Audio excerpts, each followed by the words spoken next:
Hi guys, it's me, HD, and welcome to race day for the 2023 Azerbaijan Grand Prix on the streets of Baku. Hope you guys are all doing well, no matter what time it is in your part of the world and where you're watching from. Hope you're all having as best a time as possible and you're as excited as I am for, I think, what could be definitely a good Azerbaijan Grand Prix. Definitely, I'm hoping be better than last year's race, which was quite the anti-climax. But of course, yesterday, which I missed in terms of streaming, we had a little tease, a little preview of what, maybe not entirely what will happen today, but what will develop today in a much longer form. And yeah, I think we're going to have an exciting race. I don't think there's any doubt about that. When I say exciting, of course, exciting to a certain extent. I don't expect this race to be a 9 out of 10 or anything crazy like that.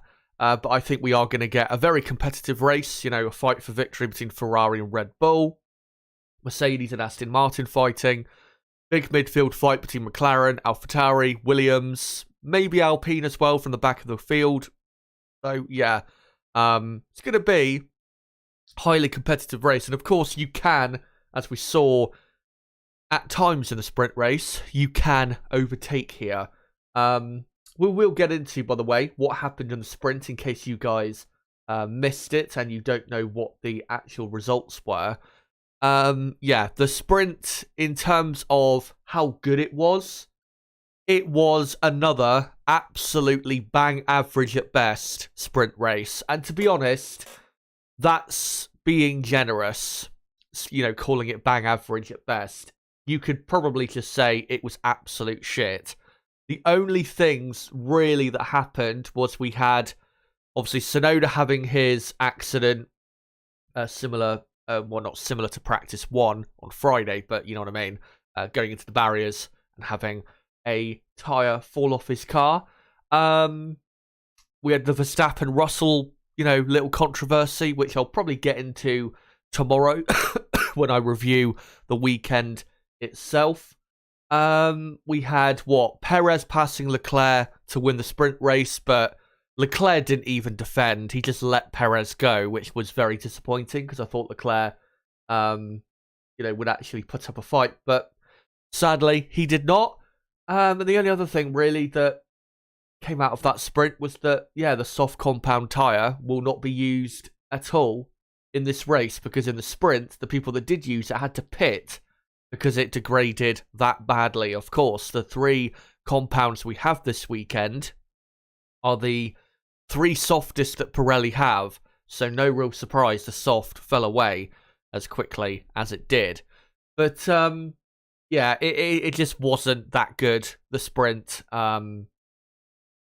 And to be honest, I don't think, you know, once this race happens today and we look back at the weekend, I don't think people will really care about what happened in the sprint, because it won't really have had an effect or made things any better or more memorable for this weekend's race. So, yeah, just another bang average sprint. And we've got, 5 more of them to go. The next one at the Red Bull Ring in Austria, which, you know, the chances of that being good is, you know, better than obviously in Baku, because there are, 3 DRS zones in, or at the Red Bull Ring.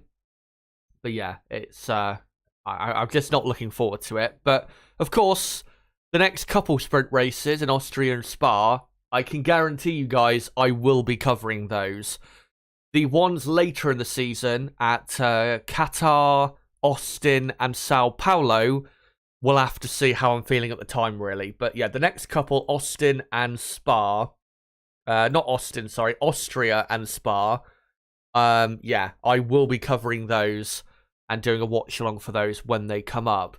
And yeah, hopefully they pass by as quickly as possible, because I cannot wait to get really done with those particular events. Anyway, let's get into building up to the 2023 Azerbaijan Grand Prix. I will hide the timer for a bit because, of course, we're going to go into loads of stuff now. Loads of data from not just the sprint race, but also qualifying on Friday. Because, of course, remember the grid on, or not the grid, the qualifying session on Friday is what has set the grid for today's race. So please remember that. And, of course, we'll get into, sector time data, the top speeds, who to look out for in terms of who has a good top speed and who is really lacking in that area. Yeah, we'll get onto that, I think, pretty much right now. But, of course, we will start with what the results of the sprint were. Sergio Perez won the sprint by 4.5 seconds from Charles Leclerc in second. Max Verstappen finished in third. The only reason Verstappen finished third was because he had a massive hole in his side pod from the contact with George Russell on the first lap. If that contact was not made, Max Verstappen easily would have finished in second. Leclerc and Ferrari, I've got to say, their pace wasn't too bad in the sprint. Not as bad as I was expecting, but they are definitely going to be slower than Red Bull today. And it's going to take something quite calamitous for Red Bull, or just something big in general, for Ferrari to win today, I've got to say. So yeah, Verstappen was third, and then Russell fourth, Sainz fifth, Alonso sixth. Interesting or tight little battle there between Russell, Sainz and Alonso during the sprint. Lewis Hamilton seventh. I have to say, Lewis Hamilton was very, very poor in the sprint race, in terms of not necessarily where he finished, but his pace in general. 8 seconds behind his teammate, and there was only 12 racing laps. That's really bad. So I'm not sure if he just didn't like the conditions of the track, or, despite Russell starting behind him on the grid, whether Lewis just doesn't like the setup of the car. I don't know. But yeah, he was alarmingly bad with his pace in the sprint. Lance Stroll finished up in 8th and got the final point from the event itself, with Alex Albon in 9th and Oscar Piastri finishing in P10. Good effort, though, by Piastri, because he has a stomach bug, and the McLaren doctors have done very well to even get him to continue to this part of the weekend. So, yeah, good to see Piastri having a good event there and beating his teammate in the sprint. Of course, does start behind Norris, though, in the or on the starting grid for today's Baku Grand Prix. And let's see quickly, though, how that affects the championship standings. So Max Verstappen now leads by 13 points from Sergio Perez in second. Alonso is third, and Alonso is 27 points behind Max Verstappen. Still, not too far behind, but of course Red Bull, not just this weekend, but in general at the moment, Red Bull are just way too quick for Aston Martin. Lewis Hamilton in 4th on 40 points. So then you got Carlos Sainz in 5th. George Russell up to 6th, just a point behind the Spaniard, with Lance Stroll in 7th. Good to see Leclerc now up to P8, and maybe, especially if he got a podium today, could make some more progress on the drivers ahead. And then, yeah, Lando Norris P9 and Nico Hülkenberg P10 in the driver's standings. And on the constructor side, Red Bull are not 100. It might feel like they're 100 points clear already, but they're not. They are I think 68 points clear. I think it is. Yeah, I think it is about 68 points they are clear of Aston Martin. Aston Martin a second, of course, 6 points clear of Mercedes, who did close the gap on them in the sprint yesterday. Ferrari scoring a big amount of points, so they're up to, or not up to, but they stay in P4, but they've increased their points tally by a bit, and they're now, 32 points behind Aston Martin, so they're not too far away now, and just need to make sure they have another good result and outscore Aston Martin in this race to continue closing on the green mean machine. McLaren in 5th, obviously on 12 points. Alpine 6th, Haas 7th, Alfa Romeo 8th, then AlphaTauri 9th, and Williams in P10. But, of course, that was the sprint. And again, I'll just quickly show it on screen, a reminder of the results of the sprint. What do you call it? Yeah, let's now get on to what happened on Friday in qualifying, because of course the grid for today was set by what happened on Friday. And here are the results of that session. Charles Leclerc will start on pole position for the third year in a row in Baku. A brilliant pole position lap of 140.2. And Max Verstappen 0.2 of a second behind. It's not like it was close in the end. Leclerc just way too quick in the Ferrari. Perez ending up in P3. And Red Bull drivers, good to see. They were closely matched, but yeah, Leclerc was really at the in the fight at the front. He was the star of the show. Carlos Sainz, very slow, I have to say, and lucky that Ferrari was so quick in qualifying, because he was 0.8 of a second slower than his teammate and still in P4. I'm expecting him though to come under pressure from cars behind. Lewis Hamilton did very well to qualify 5th, considering just how poor Mercedes were, or have been, really, with their pace, I think, this weekend. Fernando Alonso just behind in 6th. Alonso, though, did have DRS problems in Q3, so if he didn't have those issues, he would have been at least 5th and maybe even P4. So Alonso is definitely, and Aston Martin are definitely quicker than what we saw in in the, in qualifying. And also with the sprint, in sprint qualifying that set the grid for the sprint race, in sprint qualifying, the two Aston Martins had DRS problems again. And that's why the two Aston Martins, I think, started 8th and 9th, as opposed to, I don't know, 5th and 6th or 6th and 7th, where they probably would have started if they didn't have those issues. So Aston Martin are at worst right on the pace of Mercedes, but I think, to be honest, they are quicker than the Mercedes team. Lando Norris will line up in P7. Very good qualifying lap. He was actually disappointed, Lando, with what he did in qualifying. He felt as though he could have lined up, I think he said, in 4th place or 5th place, something like that.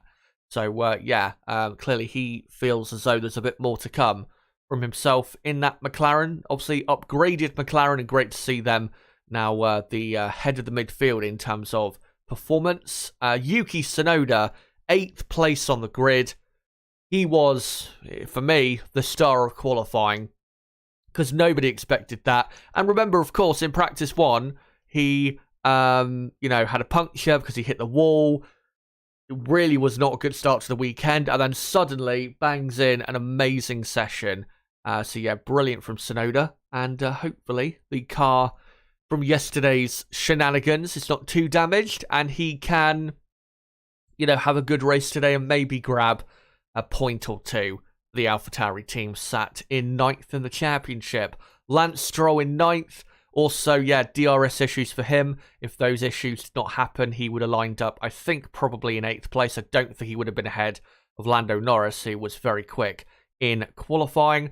And he set Stroll the exact same lap time as Oscar Piastri in P10. Stroll only ahead of him on the grid because Stroll did that lap time first. But that is your top 10 for the grid today. And then the bottom half of the order. George Russell in P11. He was very poor in qualifying, but I think he's definitely got a lot more pace in the bag from what we saw in the sprint. I think that clearly indicates that, he can do a lot better than what he did in qualifying.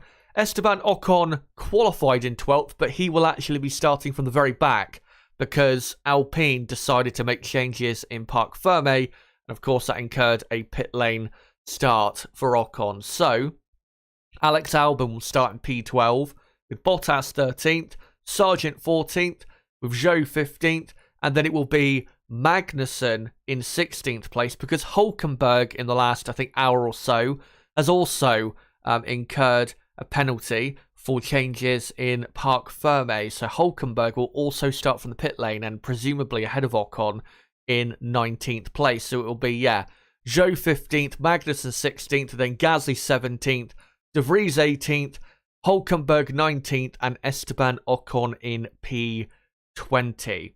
So, bit of a mixed field outside of the top 10. And definitely a lot of progress going to be made, obviously, from Russell. I think Alex Albon as well, because the Williams did prove to be pretty quick in the sprint. In terms of pure race pace in that sprint, the Williams was the quickest midfield car, just about from the McLaren. Of course, the Williams straight line speed helping that pace quite a bit. And yeah, obviously Alpine, from 17th and 20th, I'm expecting them to make quite a bit of progress as well. Now, let's get into, before we get on to, my predictions and what the actual race pace from the sprint was, let's now get into the sector time data from qualifying, just to see where, with these results, so obviously we had on Friday, just to see where certain teams are quick and where they are not, and just to illustrate, why maybe certain teams are not quite as quick as we expected this weekend, or why certain teams are a bit quicker than we expected. So in the first sector, Red Bull half a tenth quicker than Ferrari. Not a surprise, really. But yeah, Red Bull and Ferrari clearly out on their own compared to everybody else. The biggest or most exciting thing to see is just how quick McLaren were in the first sector. Best of the rest after Red Bull and Ferrari. And not just quicker than Aston Martin and Mercedes, but quicker by a decent amount. McLaren quicker by half a tenth over the Aston Martin. And then quarter of a second quicker than Alpine and Mercedes in the first sector alone. That is very encouraging if you are a McLaren fan. And yeah, when we get to tracks later this season where the there's less straights and that, McLaren are going to be super competitive. And of course, remember, I think right before the summer break, in about it'd be like just under 3 months from now, McLaren are bringing apparently a B-spec car, which is, if you don't know what that means, it's basically a completely or almost completely new car. So McLaren moving up in a very exciting way. Alonso in fourth, as I said on Friday. Aston Martin will be disappointed in this sector, given what corners there are in this sector and just what the sector is. I think Aston Martin would be very disappointed to be 3.5 tenths down in the first sector alone, compared to Red Bull and Ferrari as well. Yeah, very disappointing pace from the Aston Martin.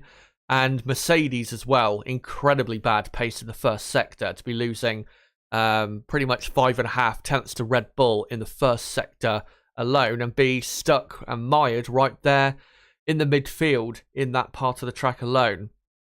And yeah, very disappointing and just bad for Mercedes. Of course, Mercedes are going to be bringing their upgrades to the Emilia-Romagna Grand Prix in 3 weeks' time.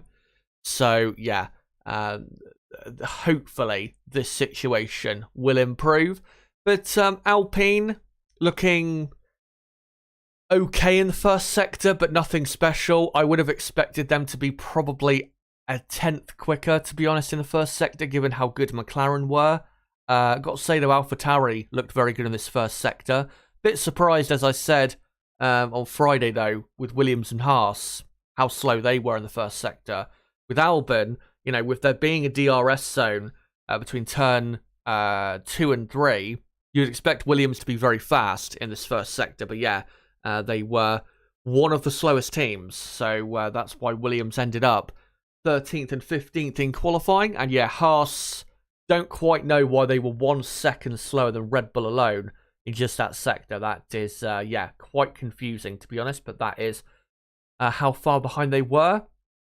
And then in the middle sector, which is really where all of the corners are, Charles Leclerc and the Ferrari team, surprisingly, the quickest team. Because in this sector, you would expect Red Bull to be not just quicker than Ferrari, but, a decent gap for there to be between them and the Ferrari team. But Ferrari were not only quicker, but they were quicker than 1.5 tenths from the Red Bull team. So very impressive. And I'm hoping it's not just, them being that quick in the middle sector. I'm hoping it's not track specific, and that they can carry this on to next weekend's race, for example, in Miami. I will see, of course, whether they can or not. Verstappen, though, second in the middle sector. again, with Aston Martin, they'll be very disappointed to be that far behind Ferrari. 4.5 tenths off in the middle sector. A sector you would have expected Aston Martin to be... I mean, if they were going to be slower than Ferrari, you'd expect them to be maybe half a tenth slower, not 4.5 tenths slower. That is quite alarmingly bad. And Aston Martin have just not had the pace, really, all weekend to compete with Ferrari or Red Bull. Luckily, though, quicker than Mercedes in that middle sector. McLaren still lapping very well in the middle sector as well. Proof that in terms of pure downforce and grip, McLaren have got probably at the minute as good of a car as Aston Martin and Mercedes have got. The issue is their car in a straight line is a brick. It has no straight line speed at all. Even compared to the Mercedes, which is the same powered car, it is still a brick in a straight line. So, yeah, a shame that that is the case, because if they were able to do similar straight line speeds or slightly better straight line speeds than Mercedes, then probably this weekend, McLaren would be quicker than the Mercedes team, at least in qualifying. But, of course, that's not the case. Very impressive pace from the AlphaTauri in the middle sector to be quicker than the Williams and the Alpine as well. And yeah, with Alpine, very disappointing for them to be, 3.5 tenths slower than McLaren in that middle sector. I know McLaren have made the improvements, but for Alpine to be that much slower again, just way too poor. And then for the final sector, we can't really read too much into this because the final sector times can be skewed quite a bit by certain drivers or teams getting a slipstream at the right time from cars ahead. So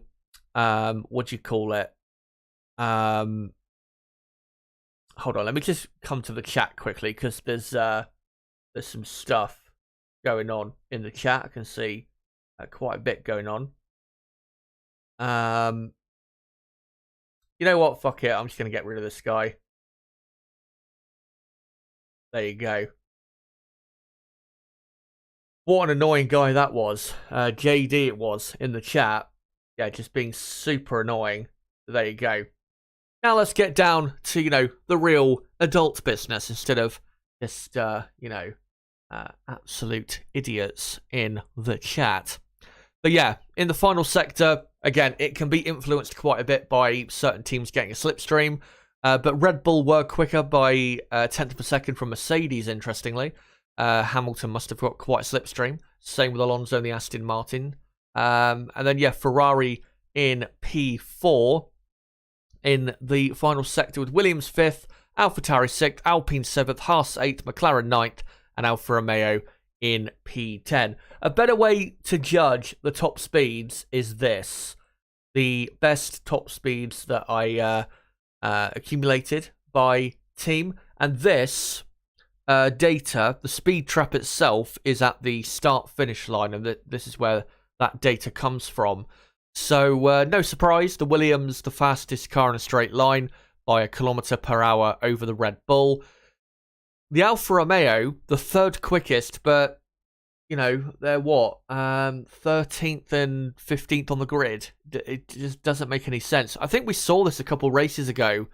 Was it in Saudi Arabia where they were, doing well in the speed traps, but they had no pace whatsoever? I just don't understand what they're, what they've done aerodynamically to the car for it to be so bad. Because, there's no problems with their top speed. Haas, doing well with their top speed, but obviously they've just not really got to grips, no pun intended, with the Baku track this weekend. The AlphaTauri, pretty quick down the straights. The Mercedes as well, doing pretty well. And Ferrari, I think, given how quick they were, Ferrari, in the middle sector, I'm not going to claim this as fact, by the way, so please do not think I'm claiming this as fact, but given how quick they are, or were in qualifying, in the middle sector, I think Ferrari have probably set their car up with a bit more downforce than maybe they would have in a different scenario to try and be there with Red Bull on pace in the middle sector. So yeah, that's why I think Ferrari are down in P7. The Alpine in 8th, 334 kilometers an hour. Not quite sure why Alpine are so far down. Maybe because they had to turn their power units down a bit just to make sure they finished qualifying. Not sure. But yeah, quite surprising that far down. Aston Martin, no surprise, they're right down the bottom. And no surprise that McLaren are at the very bottom with 331 kilometers an hour top speed. And if you compare that to Williams, of course, who, they were racing in the sprint to a certain extent. And maybe not with Norris, but definitely with Piastri, they're probably going to be racing today. Almost 10 kilometers an hour slower in a straight line. And both, using DRS. So, yeah, that is quite the difference. And if Alex Albon or Logan Sargent gets within a second of a McLaren, it's going to be night-night for McLaren. It really, really is. Because the speed difference will be absolutely disgusting down that main pit straight. But anyway, let's now go on to the race pace we saw in the sprint race. And in the sprint race, we had 12 racing laps in total. And this is what the average lap times and who were quick and not so quick during the sprint itself. And obviously, it goes by team, team ranking. The Red Bull were the quickest. To 1:44.2 was the average lap time for Sergio Perez.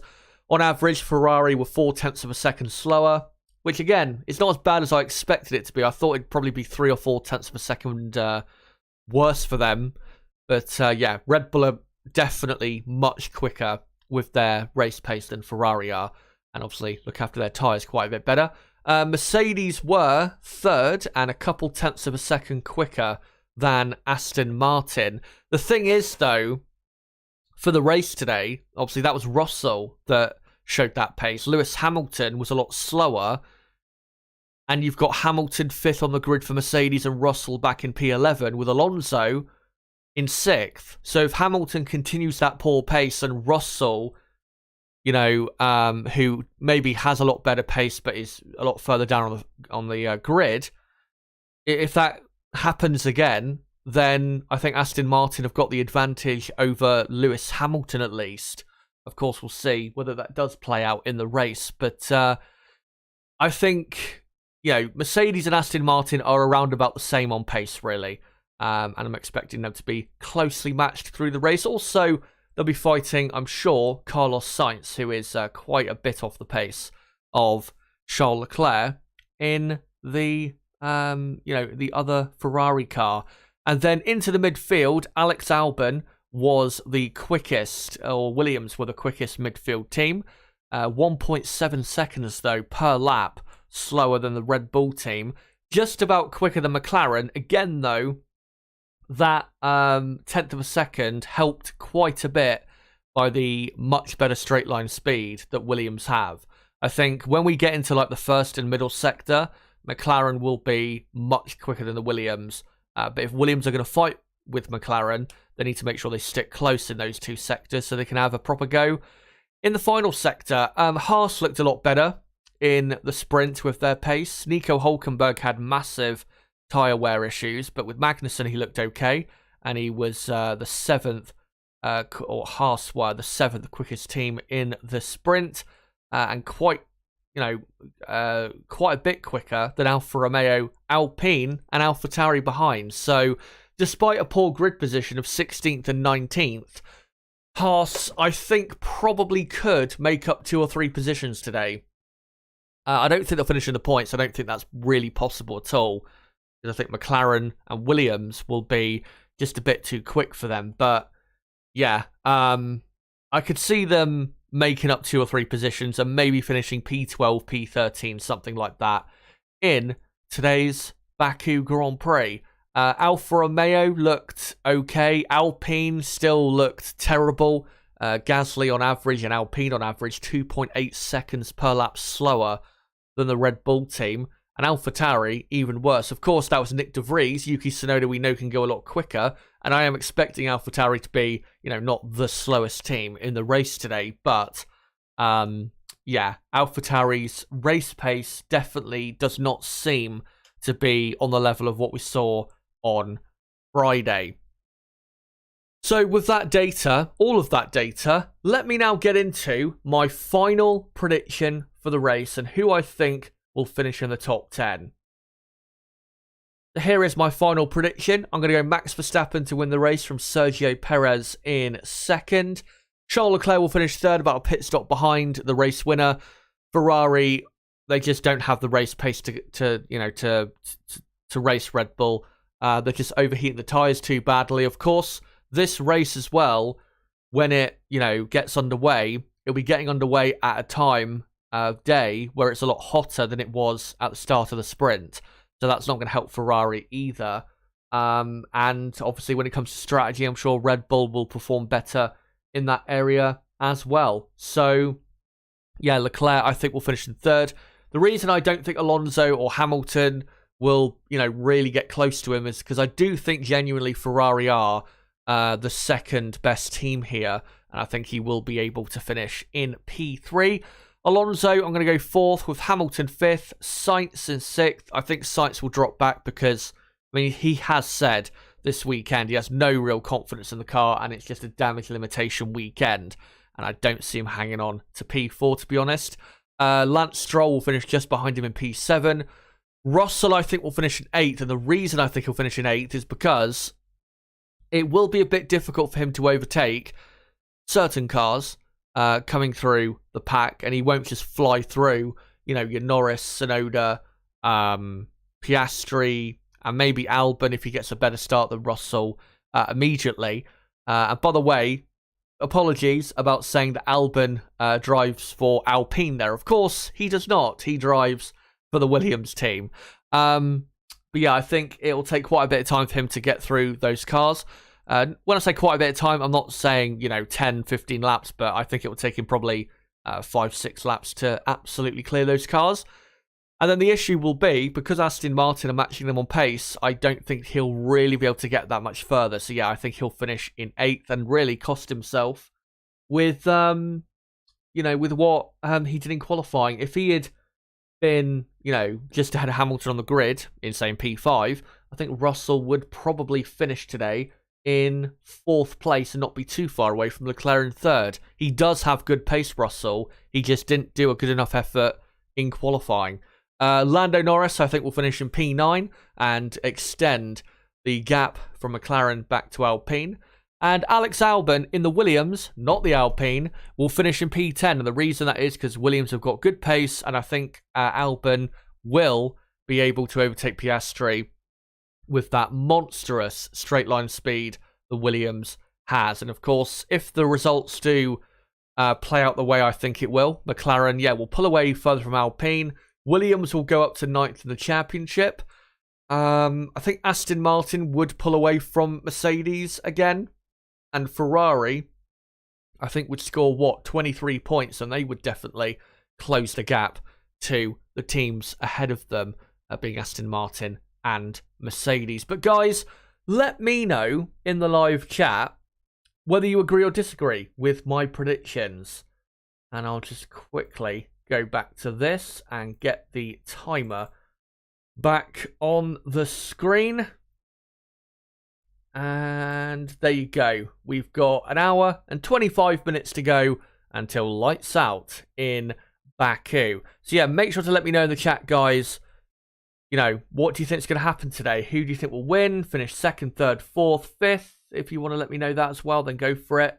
I will quickly, though, start a poll and just ask you guys that way for the next hour or so. Who do you think will win the Azerbaijan Grand Prix? And of course, one thing I forgot to mention at the top of the stream was Nib, my co-commentator, will be joining me in probably about an hour from now. So he will be coming at some point. And yeah, should be about an hour, maybe 45 minutes at the quickest from now. But yeah, let me just let me just add these options quickly. And the options I'm going to go for will only be 3. And it'll be Verstappen, Perez, and Leclerc. So out of those 3, who do you think will win the Azerbaijan Grand Prix? In my view, it is going to be Max Verstappen, obviously starting from P2, behind Leclerc in first, with Perez in third. But let me know whether you think Ferrari can do it. And remember, Ferrari have not won a race since July 2022 at the Austrian Grand Prix at the Red Bull Ring. That was the last time Ferrari won in Formula 1, and that was, quite a while ago. Pretty much 10 months ago. Considering how they started that season, it is quite amazing to think they've gone a full 10 months without winning a race. Anyway, whilst I let you guys vote on that in the chat, just want to say quickly, if you are new to the channel, don't forget to subscribe for more content like this. Of course, I do race watch-alongs and qualifying watch-alongs for every Grand Prix in 2023. And of course, next weekend, we are racing in Miami. So don't forget to come along to that and come along to the qualifying and race watch-alongs to join us for, hopefully, some exciting racing, more exciting racing in Miami than what we had last year at the first ever Miami Grand Prix. And if everyone watching right now, don't forget to smash the like button. Let's try and get up to like 30, 40 likes if we can in the next, 30 to 45 minutes. That would be great if we could. So if you've not hit the like button yet, make sure to do so. But I think what I'm going to do now is I am going to now go through the teams and get more so into why I think they'll end up the results that I have predicted. We'll start with Red Bull Racing, who, had a good sprint yesterday. The only issue was what happened with Russell and Verstappen. But, Verstappen still finished in third, so a good amount of points for him, good amount of points for Red Bull. Of course, Verstappen was very unhappy with what Russell did, called him a dickhead after the sprint race when he was chatting to him. It was an absolutely fine sprint race. Red Bull, they've not had the greatest luck with sprint races, remember, in the past. They don't have a great record when it comes to them. So, it's not like it was a terrible event for them or anything. I think Red Bull will be absolutely fine. I think as long as the temperature is high enough, which actually, looking at the live broadcast, quite overcast at the minute, so that might help Ferrari quite a bit to hang on to their tyres in this race coming up in an hour and 20 minutes. Even with overcast conditions, or more so overcast conditions, I think Red Bull just have too much pace for the Ferrari team, and I think Max Verstappen will pass Leclerc in the first stint and then run away from there. And then with Sergio Perez, I think Perez will either pass Leclerc on track or through the pit stop phases. I am expecting today's race to be maybe not a 2-stop for everyone, but I could see a 2-stop for a lot of people. What I'm going to quickly do is just look to see from Pirelli what their prediction is for the pit stops. With obviously yesterday, the soft tyres died after about 3-4 racing laps. The mediums did okay for the 12 racing laps we had. So let me just have a quick look. So according to Pirelli, the optimal strategy is a 1-stop strategy, and it's to start on the medium and then pit between, I think, lap 13 to 20, and then go on to the hard tyre and finish on that tyre. Of course, lower temperatures today, if that continues, really could help a 1-stop race. I could see, though, certain teams going for a 2-stopper. I definitely could see that. Maybe Ferrari, if they really think it can work for them, will go for a 2-stopper if they think they've got the pace and it won't cost them at least a podium. I don't see why it wouldn't. I don't see why going for that would be the worst thing in the world. As long as they've got the pace to cover off Aston Martin and Mercedes behind, I think, yeah, why not with Ferrari, or with Leclerc, sorry, go for a two-stop strategy. Because, I mean, if they copy Red Bull and go for a one-stopper, we know Ferrari don't have the, we know they can't look after their tyres very well. So, yeah, I don't see why Ferrari wouldn't try maybe something different to maybe try and win the race or even finish in second place. Because for me, it is going to be a Red Bull 1-2. Like I said, Verstappen, I think, will pass Leclerc in the first stint. And then with Perez, he'll either pass him on track or in the pits. And Red Bull will end up getting a 1-2 once again, with Verstappen winning the Azerbaijan Grand Prix for the second year in a row. And despite it not being the cleanest and most comfortable weekend, I think Red Bull will end up with the bragging rights at the end of the day, as of course they do have still comfortably the best car and the best balance between, grip and top speed, great time management, and yeah, the car just in general is incredibly good. Let's go on to Ferrari though. A bit more interesting, to be honest, to talk about them than Red Bull. With Ferrari, yeah, with Charles Leclerc obviously on pole position, I think he'll probably hold on to the lead for the first 3 to 4 laps, I would imagine. I don't see Leclerc losing the lead, that quickly. Of course, he didn't have a great start to this race last year, where he lost the lead, I think, to Perez into the first corner, and then was under pressure severely from Max Verstappen until he pitted, and then right after he pitted, his engine decided to blow to smithereens. Yeah, with today, as long as he can maintain the lead for as long as he can, obviously that would be great up until the first pit stop, and then Ferrari can, try and engineer some sort of good strategy from there that could maybe get him a first or a second.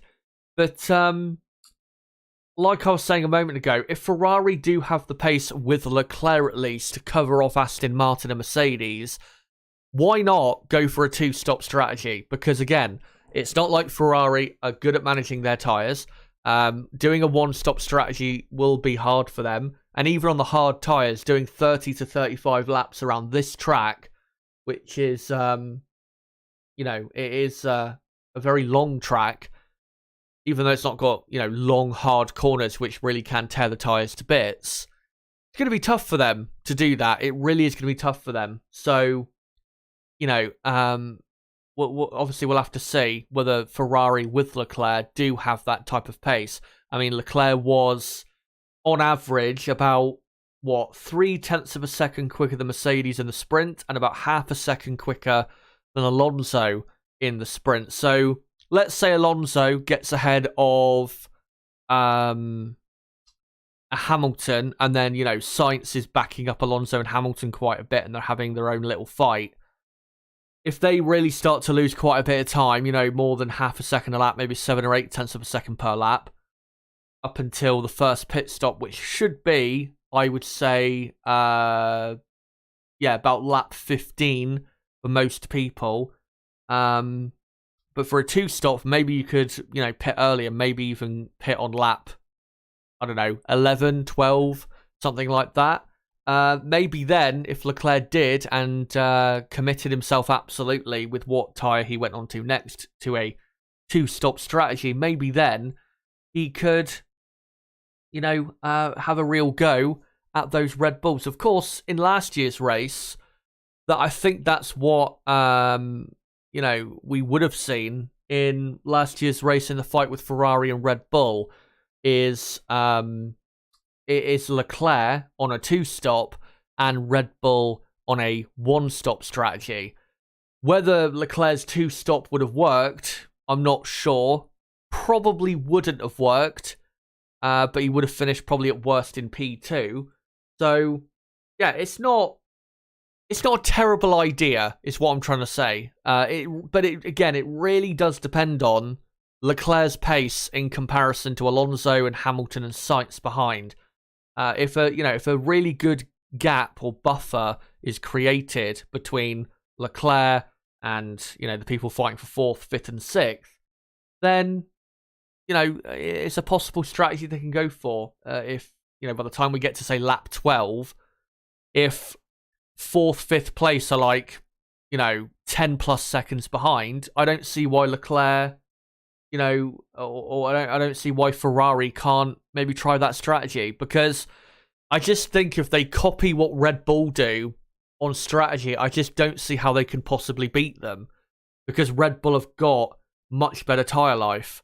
And even if Leclerc and Verstappen, for example, pit on the same lap only the once, we know the Red Bull will be able to manage its tyres better, even if Leclerc's ahead by a second or so. So I think Ferrari, if they're going to win today and Red Bull are not going to have issues, I think Ferrari are going to have to try something different, is what I'm trying to say, on the strategy. And yeah, if Leclerc does have the pace to pull a pretty good gap to 4th, 5th place, whether he's in the lead or in second, whatever, if he has, the pace to pull a good gap, then I think Ferrari should try a 2-stop.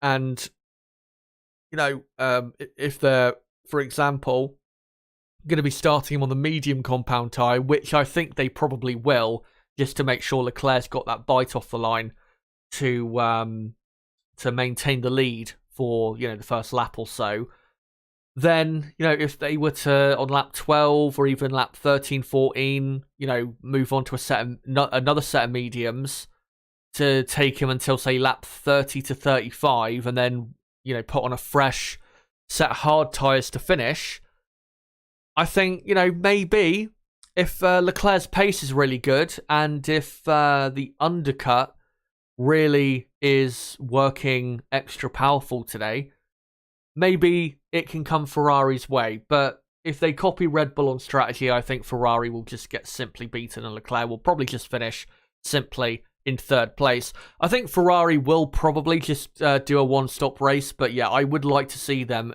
try something different, try and win, because I think really that's the only chance they've got of winning, is if they try something different with their tyre strategy.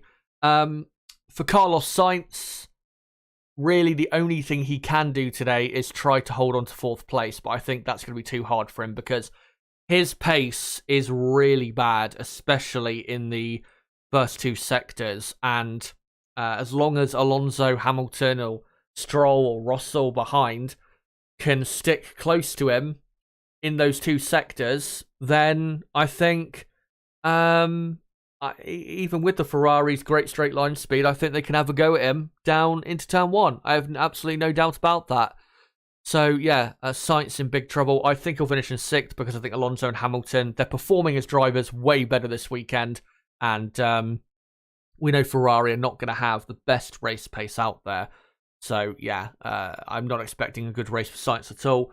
And him finishing in the top 5, I think would be quite lucky for him, honestly, because he has been one of the, out of the top 4 teams, he's probably been the worst driver out of the top 4 teams this weekend. Again, 0.8 of a second away from his teammate in qualifying. I know Leclerc's quick around Baku, but that is really, really poor. Anyway, let's go on to Mercedes-Benz. 5th and 11th on the grid. Obviously, in the sprint yesterday, they had just in general on, with sprint qualifying as well, they had Mercedes a better day, and their pace looked to be around about as good as Aston Martin, if not a tad better. But yeah, just way off Red Bull and Ferrari, the Ferrari of Leclerc at least, with their pace. And I just don't see how they can get a podium today. I think that's not impossible, but it really is quite a stretch, I think, for them to finish on the podium. It's going to take something quite special and calamitous for maybe Red Bull and Ferrari for that to happen. With Lewis Hamilton, hope that his poor pace from yesterday does not happen again, because he will be under quite a bit of pressure from not just Alonso, but Stroll and even his teammate in this race if that poor pace does continue. Strategically, what can Mercedes do? I don't see them starting on the hard tyre. I really do not see that happening. Even with Russell in P11, I don't see them starting on the hard tyre. We saw this last year, and it's the same this year, they hate the harder tyres in terms of, starting on those harder tyres, because this Mercedes car has, quite big issues with warming its tyres up, as we've seen in the last year or so. And I don't see Russell or Hamilton starting on the hard tyre to try something different, because they'll lose too many positions on the first lap, and they'll be right in the traffic and all over the place, and they'll lose too much time doing so. So I think both Mercedes will start on the medium for sure. I think Hamilton will be beaten by Alonso, because I think Alonso has got the pace to beat Hamilton, and would have been ahead of Alonso in qualifying had it not been for the DRS issues. And then with Russell, as I explained earlier, I think because you have, Lance Stroll only a couple positions ahead, I think Stroll will prove to be a bit too hard for him to overtake. And, I don't expect him to get through the midfield cars super quick either. So I think Russell will finish in P8. The only thing really Mercedes can do, if they're going to get like a third or a fourth or something like that, or both cars in the top 6, is, really capitalise on a safety car or a virtual safety car at the right time. If they don't do that, or if, it's not possible to do that because there isn't a safety car or a virtual safety car, then I think 5th and 8th is really the best they can do.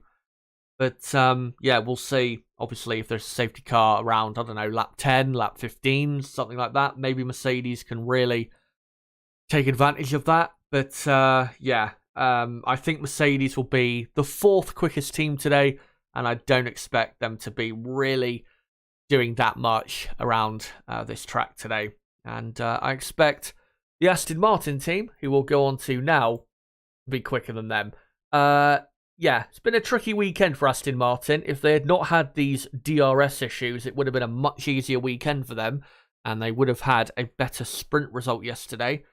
But, they're 6th and 9th on the grid. Not the end of the world. They can still get a great result from there. And I think Alonso will still get a good result and finish in P4, which is still good. Still helps Aston Martin secure, for the minute, 2nd in the championship.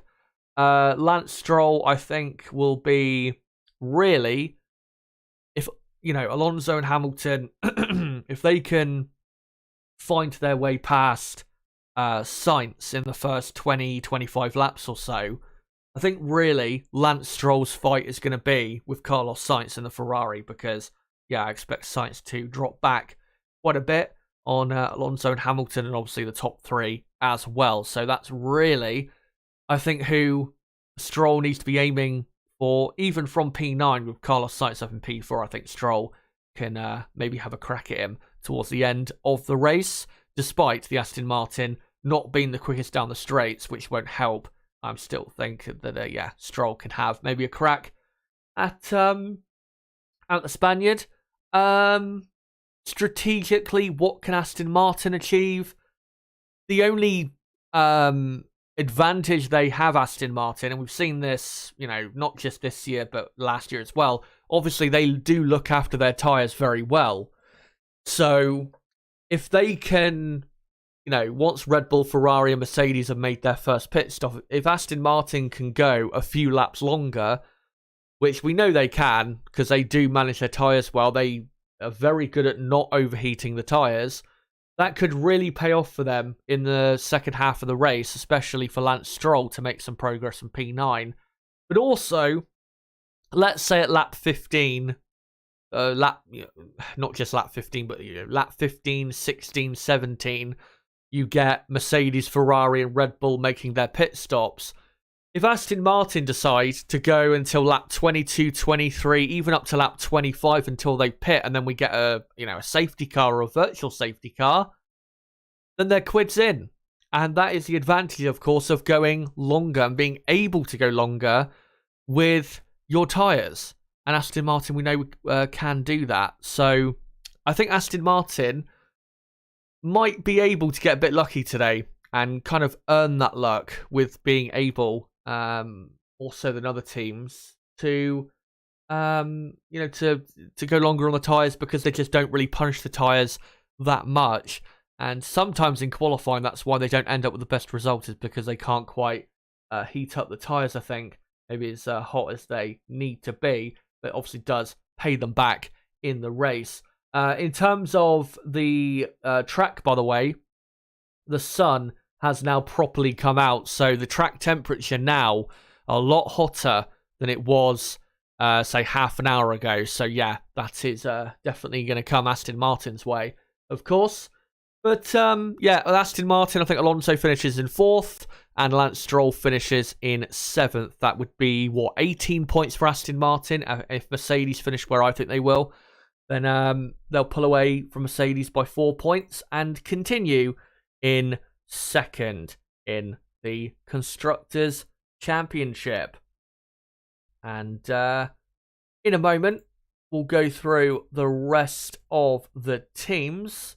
I just want to quickly check Twitter to see if there's any news quickly I can bring you guys, because we do get some news in and around, the Grand Prix getting underway.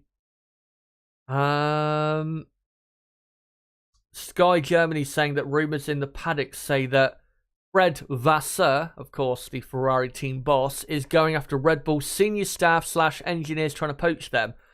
Talking of that, there was news yesterday right before the sprint.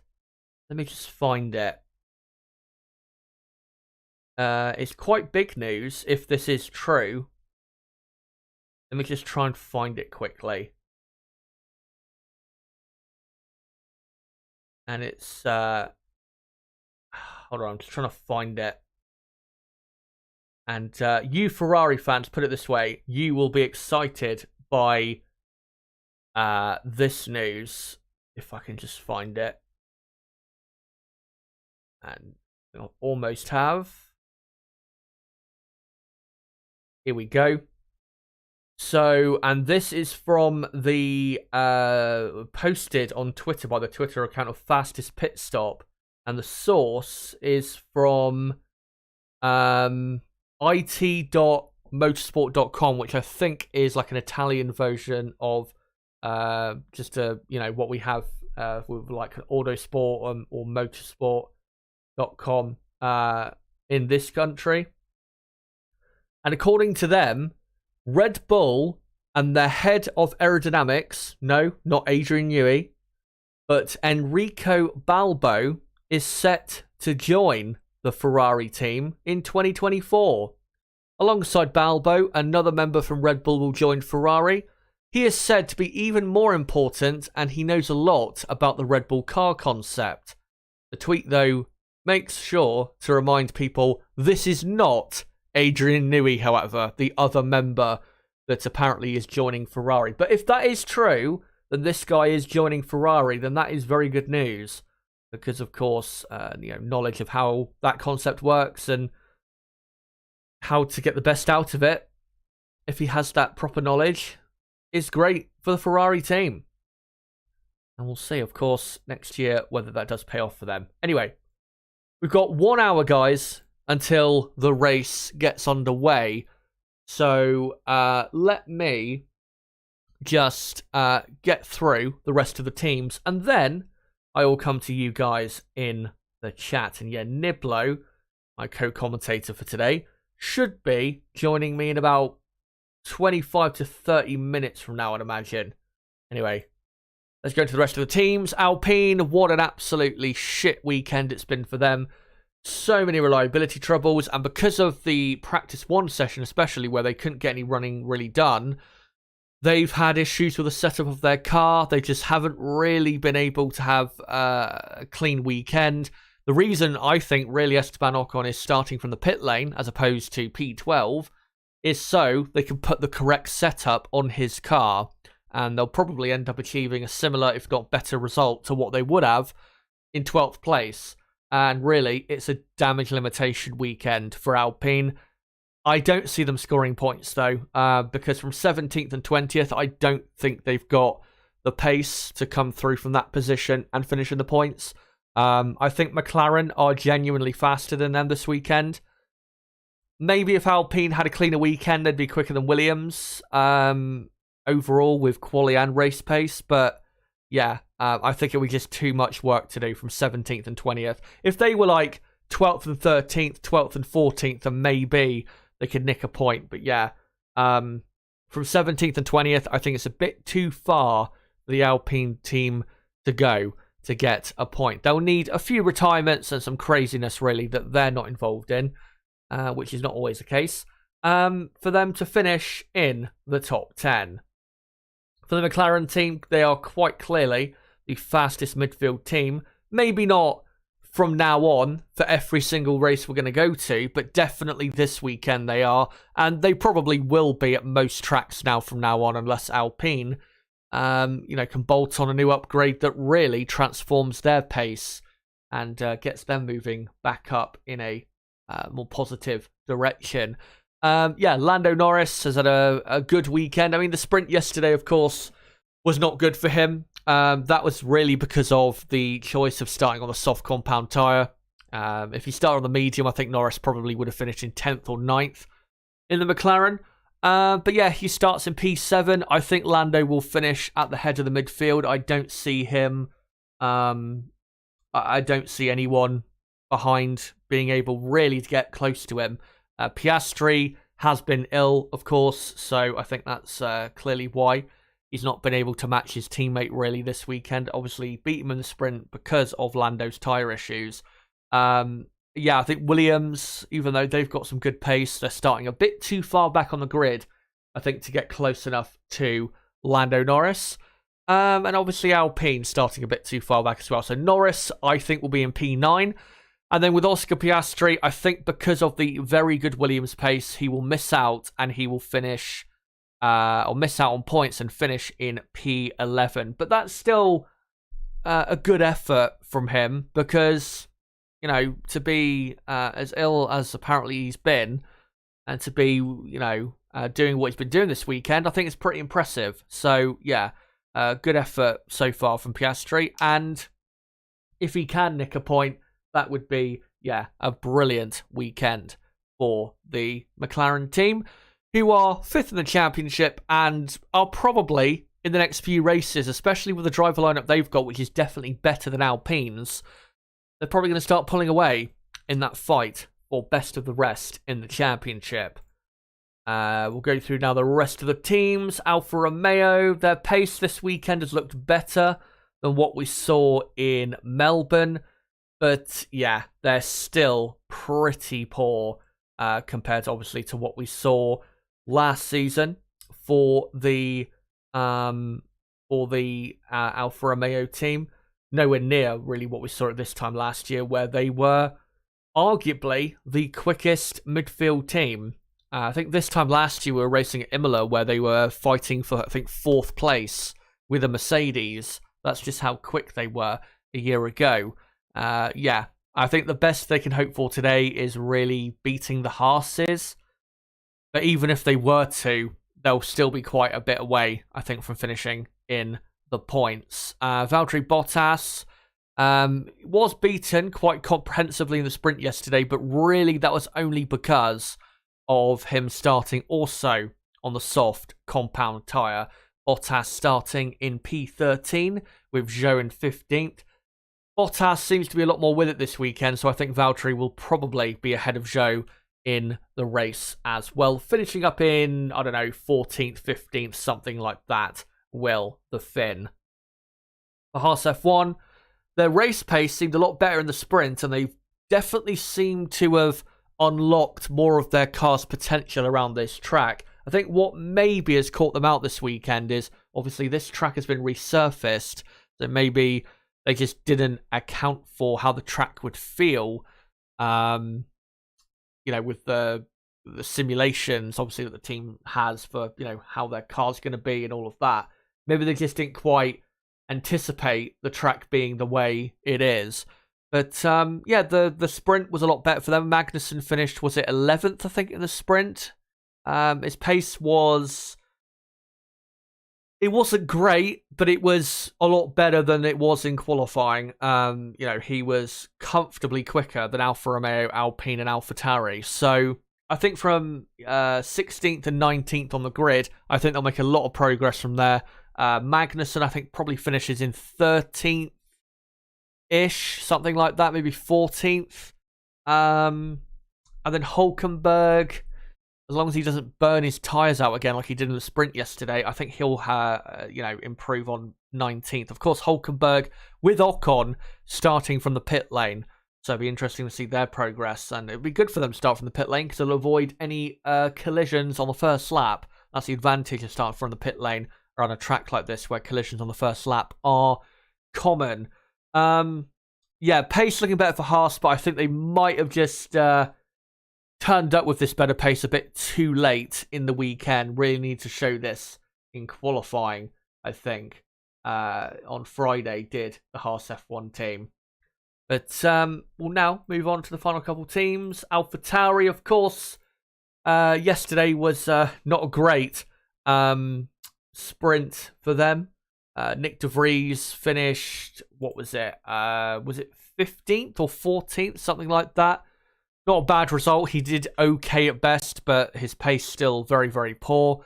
Yuki Tsunoda, of course, ended up retiring after breaking his car, hitting the barrier and damaging his rear suspension. And Yuki Tsunoda, of course, starting in P8. Really hope that AlphaTauri hasn't suffered any lasting damage to their car, because Tsunoda deserves at least to have a fit and firing car today's race, given how good he was on Friday. It's been a mental weekend for him, though.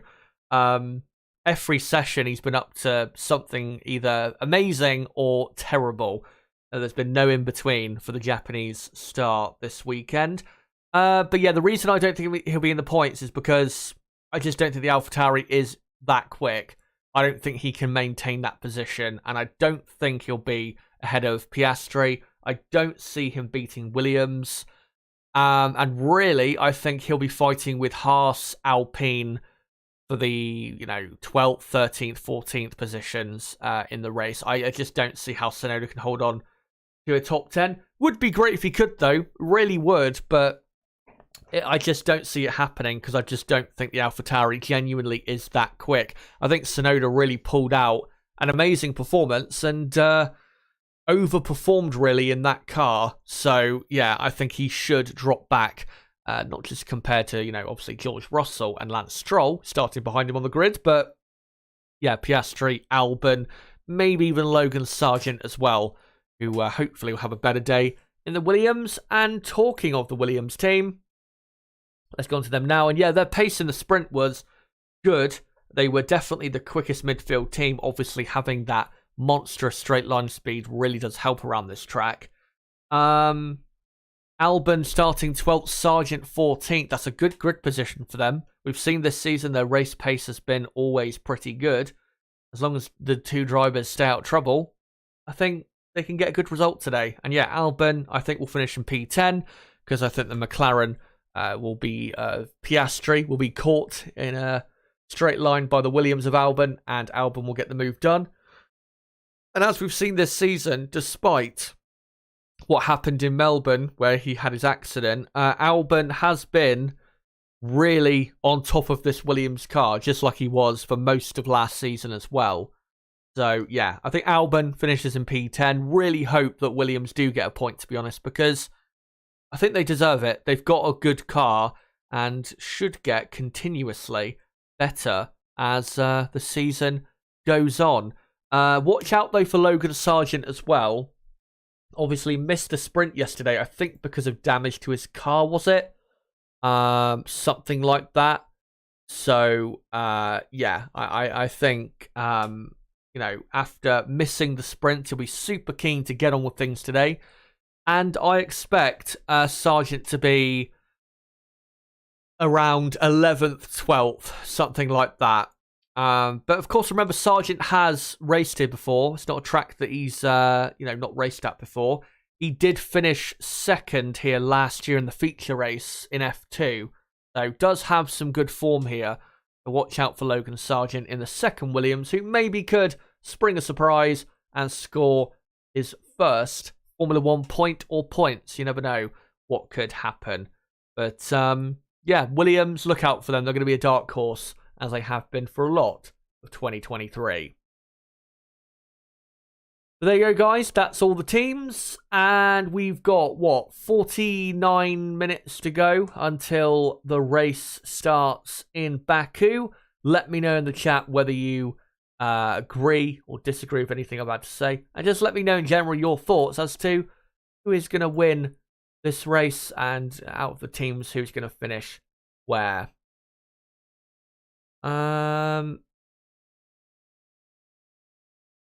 Right, so just been alerted by Niblo that he'll be here in 20 to 25 minutes. So it'll be obviously great to have him back on. The last time we had him on was Bahrain, was it? I think it was. Yeah, it was. It was Bahrain. Obviously, it was at the last race in Australia. Saudi Arabia, I think, was on too late for him, yeah. So, yeah. Be great to have him back. And I think we've done me and him have done 3 previous races here in Baku together in terms of commentary. And the best one we did was obviously 2021. It's an amazing conclusion to that race. And we're just looking on the TV broadcast at the Ferrari on its way to the grid. And the car's now, of course, with the pit lane closing in about 17 minutes' time, the cars need to get out there and make sure they get their way onto the grid. As I got to say, the crowd doesn't seem to be that big today for some reason. I don't see as many people in the grandstand. I know there's still quite a while to go until the race starts, but I thought there would have been more people in the grandstand, to be honest. But there you go. Right, let's read what you guys have to say in the chat. And again, if you haven't hit the like button already, make sure to do so. Let's try and get up to, say, 50 likes by the time the race starts in just over 45 minutes from now. Jim Plus X says red flag every 3 laps. I really hope it's not a red flag. I'm sick of red flags. Because the thing is with a red flag, I mean, yeah, it's exciting, I guess, in a way that it resets things. And, with a standing start, it can make things interesting to a certain extent. But when a red flag is called, it takes so long to get going again. It takes, at the absolute quickest, like 20 minutes to get going again. It really is a waste of time. So, yeah, I really hope we don't get a red flag today. And definitely not an artificial one, just to make sure we don't finish under a safety car or any bullshit like that. Interestingly, talking about that, I think F3, have been racing here this weekend, I believe. And I think one of their races finished under a safety car. So maybe the stewards and their opinion has changed in terms of... not the stewards, the race director, sorry. Maybe their opinion is now different as to how a race should end. Celebrity Olympic asks, what is your favourite car design? Do you mean favourite livery? Or, yeah, what do you mean by that when you say car design? Do you mean favourite livery? Because, favourite car design would obviously have to be the Red Bull and the Aston Martin, because it's obviously the best. And not only is it the best, it also looks, very good around the side pod area. In terms of what the best looking car is, it is still the Ferrari car. It's still the best looking. And if looks won championships, Ferrari would have won last year by a country mile and would be leading comfortably this year. As we're looking at a Haas car of Kevin Magnussen, I assume it is, coming through turn 13, 14. Of course, turn 13 is where Yuki Tsunoda understeered and went straight into the barriers to rip his tyre off. I think with Tsunoda, I'm not sure if it's been confirmed or not, but I think he might have had damage to his front wing that caused him to understeer that violently, because it was quite a violent understeer into the wall. Because I don't think Tsunoda would just carry that much more speed into that corner, to be honest. And yeah, favourite livery. Yeah, favourite livery, definitely the Ferrari livery is the best out there. The Aston Martin also looks good. The Red Bull obviously looks good. It always does look good. The Alpine looks not too bad. I gotta say though, one livery I really think is quite good is the Haas livery. I like the mix of black and white. I really like that mix. And overall, the Haas car does look, and it's actually on screen, isn't it? Yeah. I just think this livery is a good looking car. Really like it. So Max Verstappen is obviously done with his laps to the grid, and he's going straight now onto his grid slot, which of course will be P2. Verstappen has never started on the front row of the grid before here in Baku.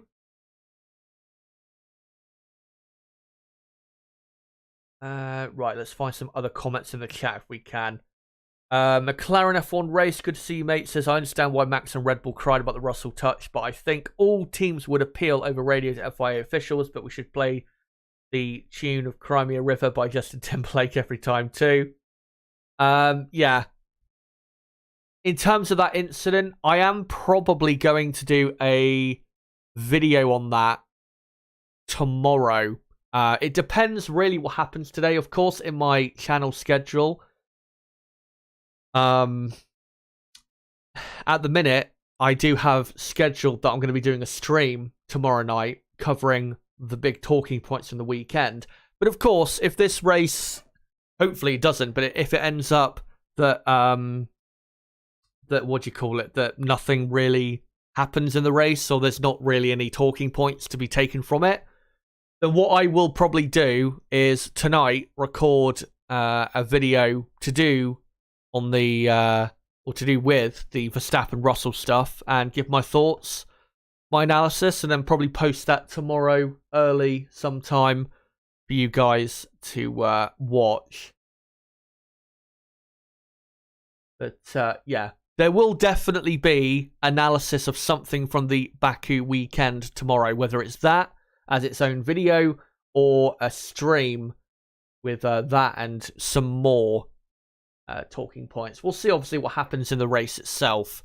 But yeah, I'll definitely cover that because I've got some interesting things to say about it.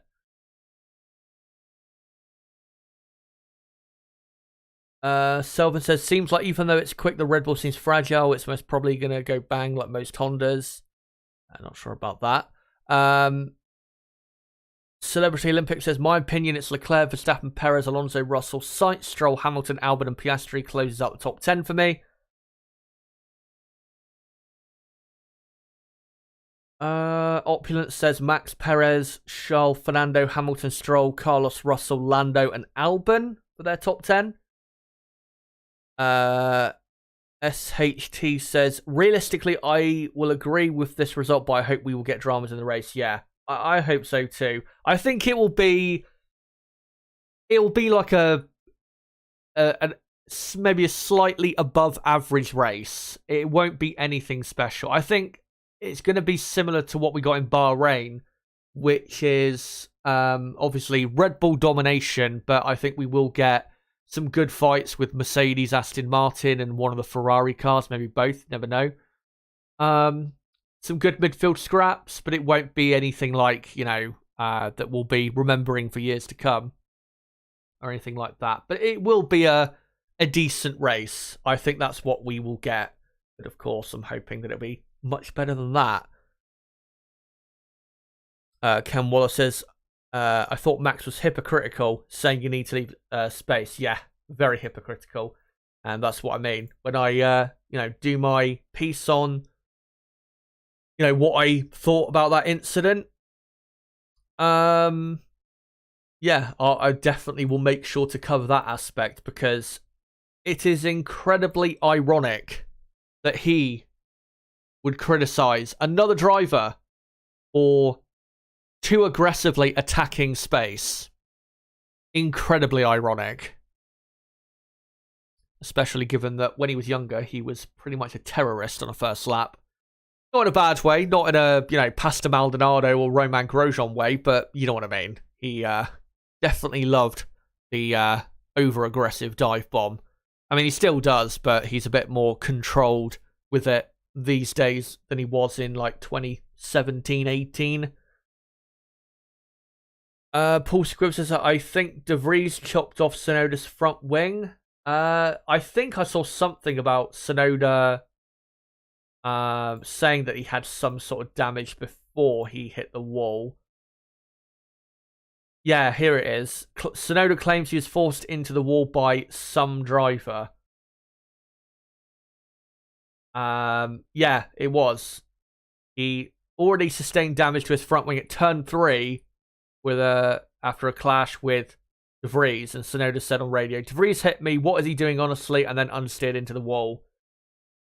De Vries really not popular this weekend with, the AlphaTauri team, and not just AlphaTauri team, but the Red Bull hierarchy as well.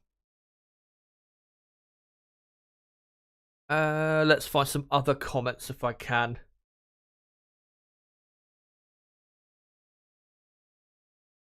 Paul Squibbs asks, have Aston Martin give up downforce for straight line top speed? And if so, why? I thought their car was doing just fine the way it was. The problem with the Aston Martin car is, yeah, it's got good downforce, but they've got a bit too much drag still.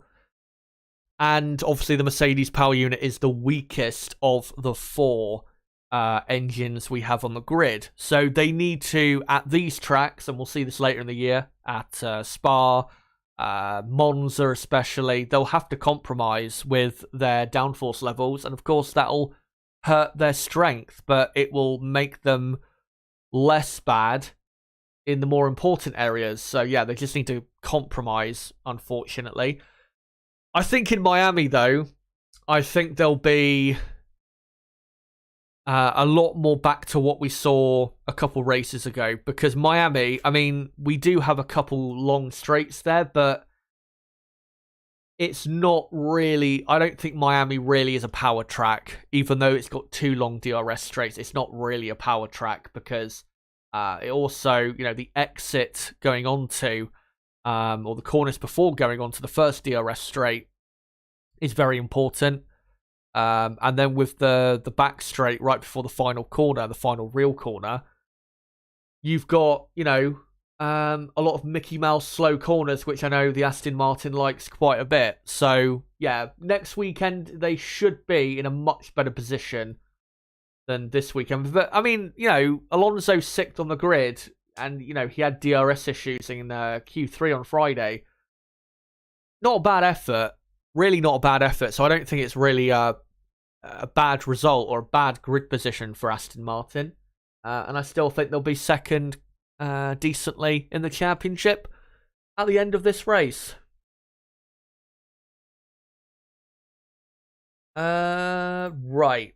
So, of course, I will be bringing Niblo on in a moment. I think what I'll do is, before I bring him on, is post the link of the stream out a couple more times, and then we'll bring him on and get chatting to him.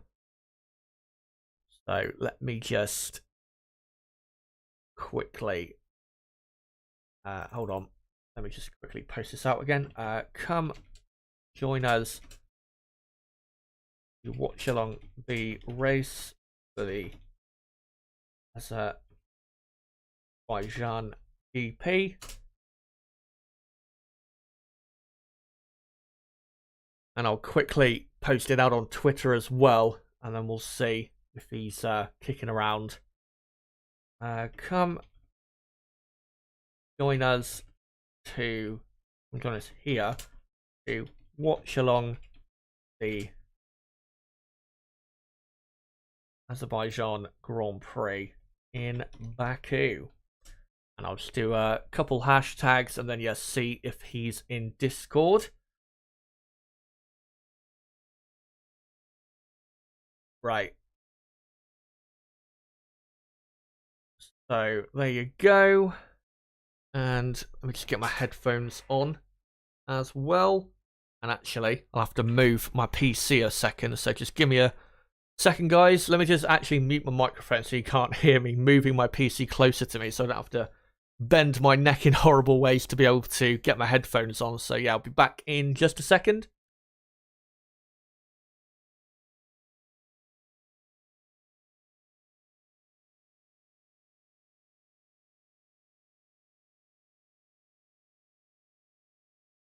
Right, that should be a lot better.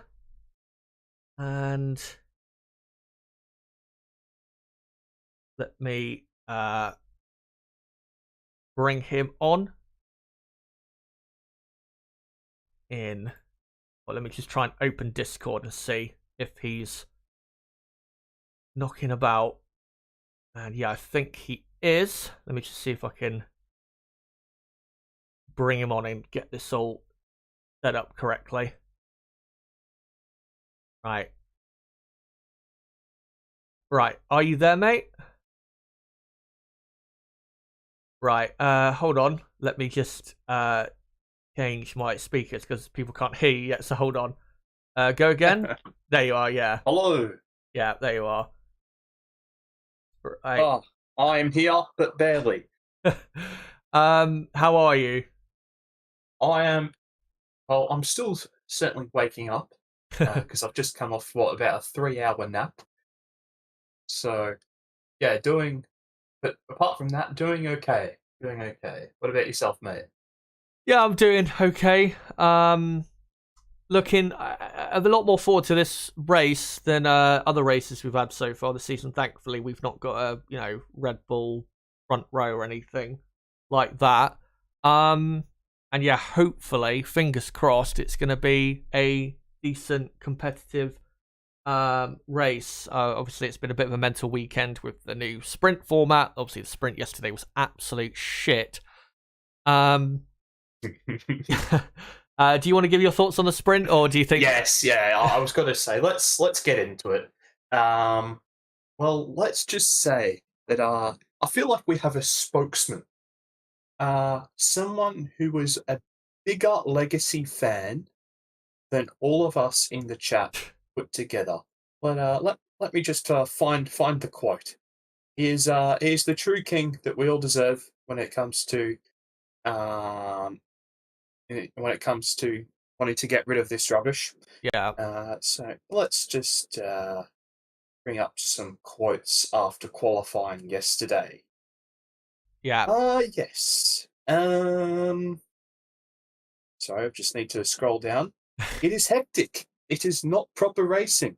It is more like gambling. I will have more success in Las Vegas when I go to the casino. I like racing. I'm a pure racer, but this is more for the show. Of course, it is important to have entertainment, but if all the cars are closer, you create better entertainment. That is what we have tried and aimed for, not to implement the artificial excitement. It feels like a football match when one team is winning 3-0 and then you reset it to 0-0. I find it unnecessary. And then I believe he also just said, just scrap it all. And of course, that is Max Verstappen that said all of that yesterday. And he is absolutely spot on. Can we just get rid of this shit, please? Because it's added absolutely nothing.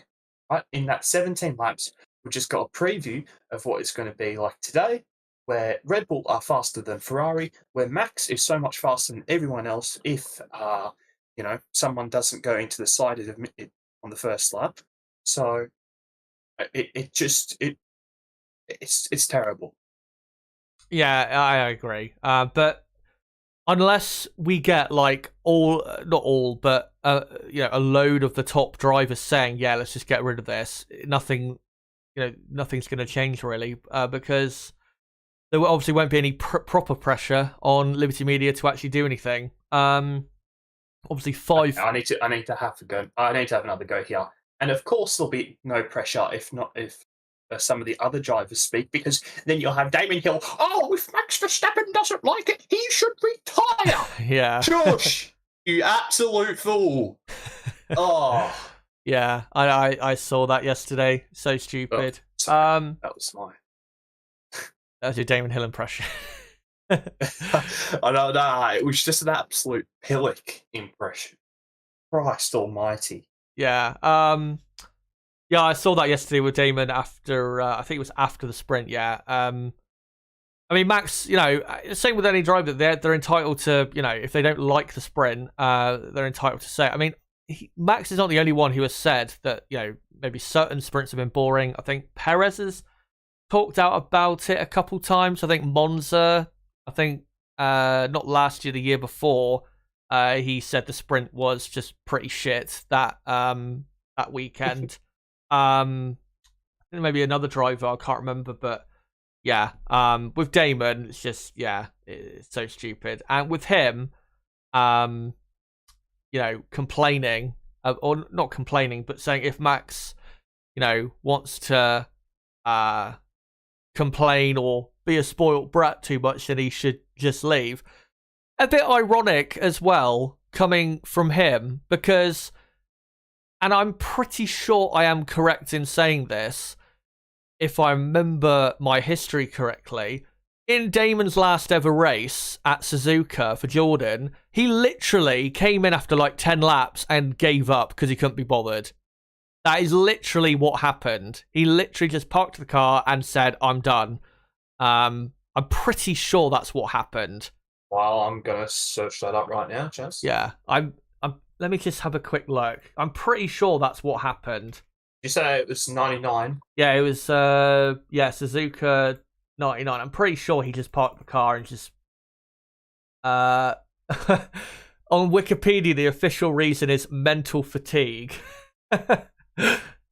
After 21 laps, yeah, he basically just parked it and thought, fuck it, I'm done. Because he was, I think, going to quit mid-season, and then Eddie Jordan persuaded him to continue. Yeah, he's definitely told that story before. Yeah, so, it's a bit ironic for him to, to talk about, Max being a spoilt brat and that, when Damon literally just gave up in his final race. Quickly, he's a true racing driver. Yeah, every single one are a hypocrite. Yeah. As well, quickly with the sprint, do you want to just give your thoughts as to the Russell Verstappen stuff? Obviously, that happened yesterday. Oh, I mean, the only reason why George actually was able to get past Max was because he locked up and hit him in the side. But it was very much, I would certainly deem it a racing incident. Like, I certainly understand Max getting that angry. Trust me, if I was in that situation, if that was a league race and you did that to me, but you would never do that to me because you're a much better driver than that. So, yes, you're better than George Russell. I'd absolutely be going apeshit. Like, I'd be absolutely losing my mind. So it's understandable. That's more like the old Max that we've seen of yesteryear. So it was somewhat nice to see that. Of course, social media take it, run with it, and sort of ruin it. But it was fun. Yeah, it was fun. Yeah, it's good to see a bit of the drivers getting a bit heated with each other. I agree. I mean, Russell was definitely at fault for there being contact because he just went too deep into the corner. But I don't think it was anything worth penalising. I think if Russell had done what Bottas did to Raikkonen at that same corner where he just pushed Raikkonen into the wall, I think he definitely would have got a penalty in the sprint, or maybe even a grid drop for this race. But luckily, Max only had a small but significant enough damage for him to not finish in second in the sprint. But thankfully, they didn't go into the wall, because if they did, it would have been just chaos that first lap of the sprint. And thankfully for Max, he was able to get back ahead of Russell and finish ahead comfortably. It shows you, though, how quick Red Bull are compared to Mercedes, because Max finished 4 seconds clear with a hole in his car. So, shows you how quick they are. That was costing him, 7.5 tenths a lap? Yeah, it's that just makes it more of a joke, just how quick they are. that he could be. I mean, he was right on the tail of Leclerc really after Perez passed him, and had that damage. And yeah, that's another thing with the sprint that feels annoying is now we basically, not entirely, but we now kind of know how things are going to go. It's like, with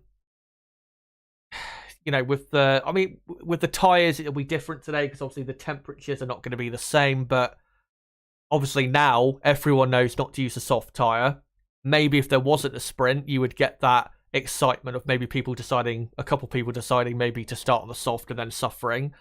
But yeah, now, people have found out more about that tyre. Basically, with the sprint, it's basically like the race runs you get in practice too, except they can overtake each other and score points. That's basically what the sprint is. They're just finding out what their race pace is for Sunday.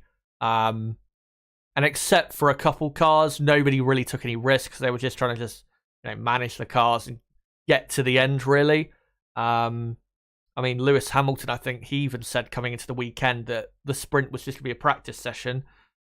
Clearly he took it like that because he was 8 seconds behind Russell after just 12 racing laps in the end. But yeah, it is terrible, the sprint. I hope we get rid of it in the future, but honestly, I think in 5 years from now, I could see the sprint being at every single race, knowing Liberty Media. But enough for the sprint. Let's get into the actual main event. And thankfully, the grid for today's race is not affected by what happened yesterday. And it's obviously affected by what happened on Friday.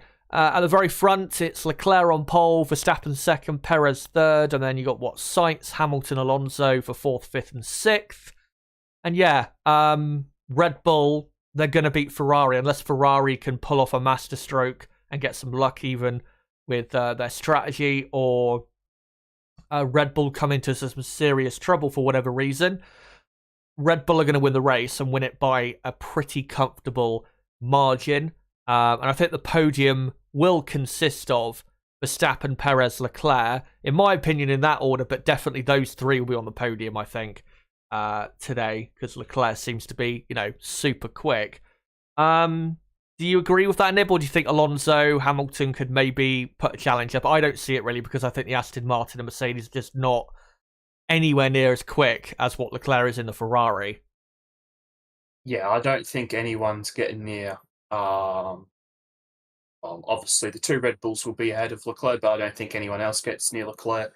Sainz is having his usual stinky Baku weekend. I swear he actually is terrible at this track. Yeah. And then George obviously had that terrible qualifying on the Friday, and I don't know, Lewis just seems to be taking it easy. And then in between that, you've got the Aston Martins that barely have a working DRS. So yeah, I don't think that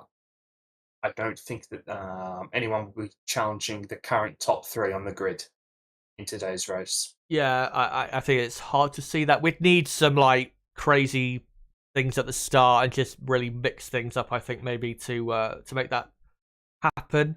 Should be still, as I said earlier in the stream, though, a good fight with Mercedes and Aston Martin, obviously second and third in the championship. And then dropping into the midfield, obviously great for you that McLaren have improved by quite a bit, and they're now, I think, pretty comfortably for the moment, unless Alpine show us something different. McLaren comfortably the best midfield team. Lando Norris up in P7, Piastri P10. Piastri's had a very good weekend despite his illness. And what have you thought of McLaren and obviously Piastri's performance given his illness? Piastri's just showing. Let's hang on. How do I word this? I think he's just showing how much talent he has, and that how much talent there is in F2. And if some of the talent were given a better go, that they'd be top racing drivers in Formula One. Callum Milot, Robert Schwartzman. I think a little bit more of a pressing issue. Liam Lawson, Yeah. Because, as Paul has just said in the chat, yes, what Demid, sorry, not even Demid, the bad, did to Sonoda was much, much worse. Of course, Sonoda just didn't drive into the wall helplessly. No, he lost his front wing because of Demid. And yeah, I mean, what a terrible weekend De Vries has had. But I mean, they're the back marker team, and Sonoda's dragging that car. What a performance on Friday by Sonoda. I was in your stream at the time, but incredible performance, and he's really, really having a stellar year. Yuki Yeah. Tsunoda. It's very, very nice to see, especially because he did struggle so much in his 2 years. But anyone that watched it at his F2 season knew that the level that he could perform at, and he's finally starting to show that. And that's why with some of these drivers, you do just have to have a little bit of patience. Not everyone is going to get into a Formula One car and be like Leclerc was in his first season, just using a little bit more of a recent example. And obviously you got Lewis, but I mean, there's a whole other bunch of circumstances revolving around that. But yeah, nice to see McLaren are finally performing, and it might, who knows, it might be able to oh no, forget that. I mean, Norris might probably be able to leave if that the top four in the constructors thing clause is real. Because even though they've got a better car, they're not obviously catching the top four. Best they can hope for is probably fifth in the constructors, but probably helped a little bit by Alpine and the French citizens going on strike a couple of days early, and just setting their cars on fire and causing all just having all these crashes.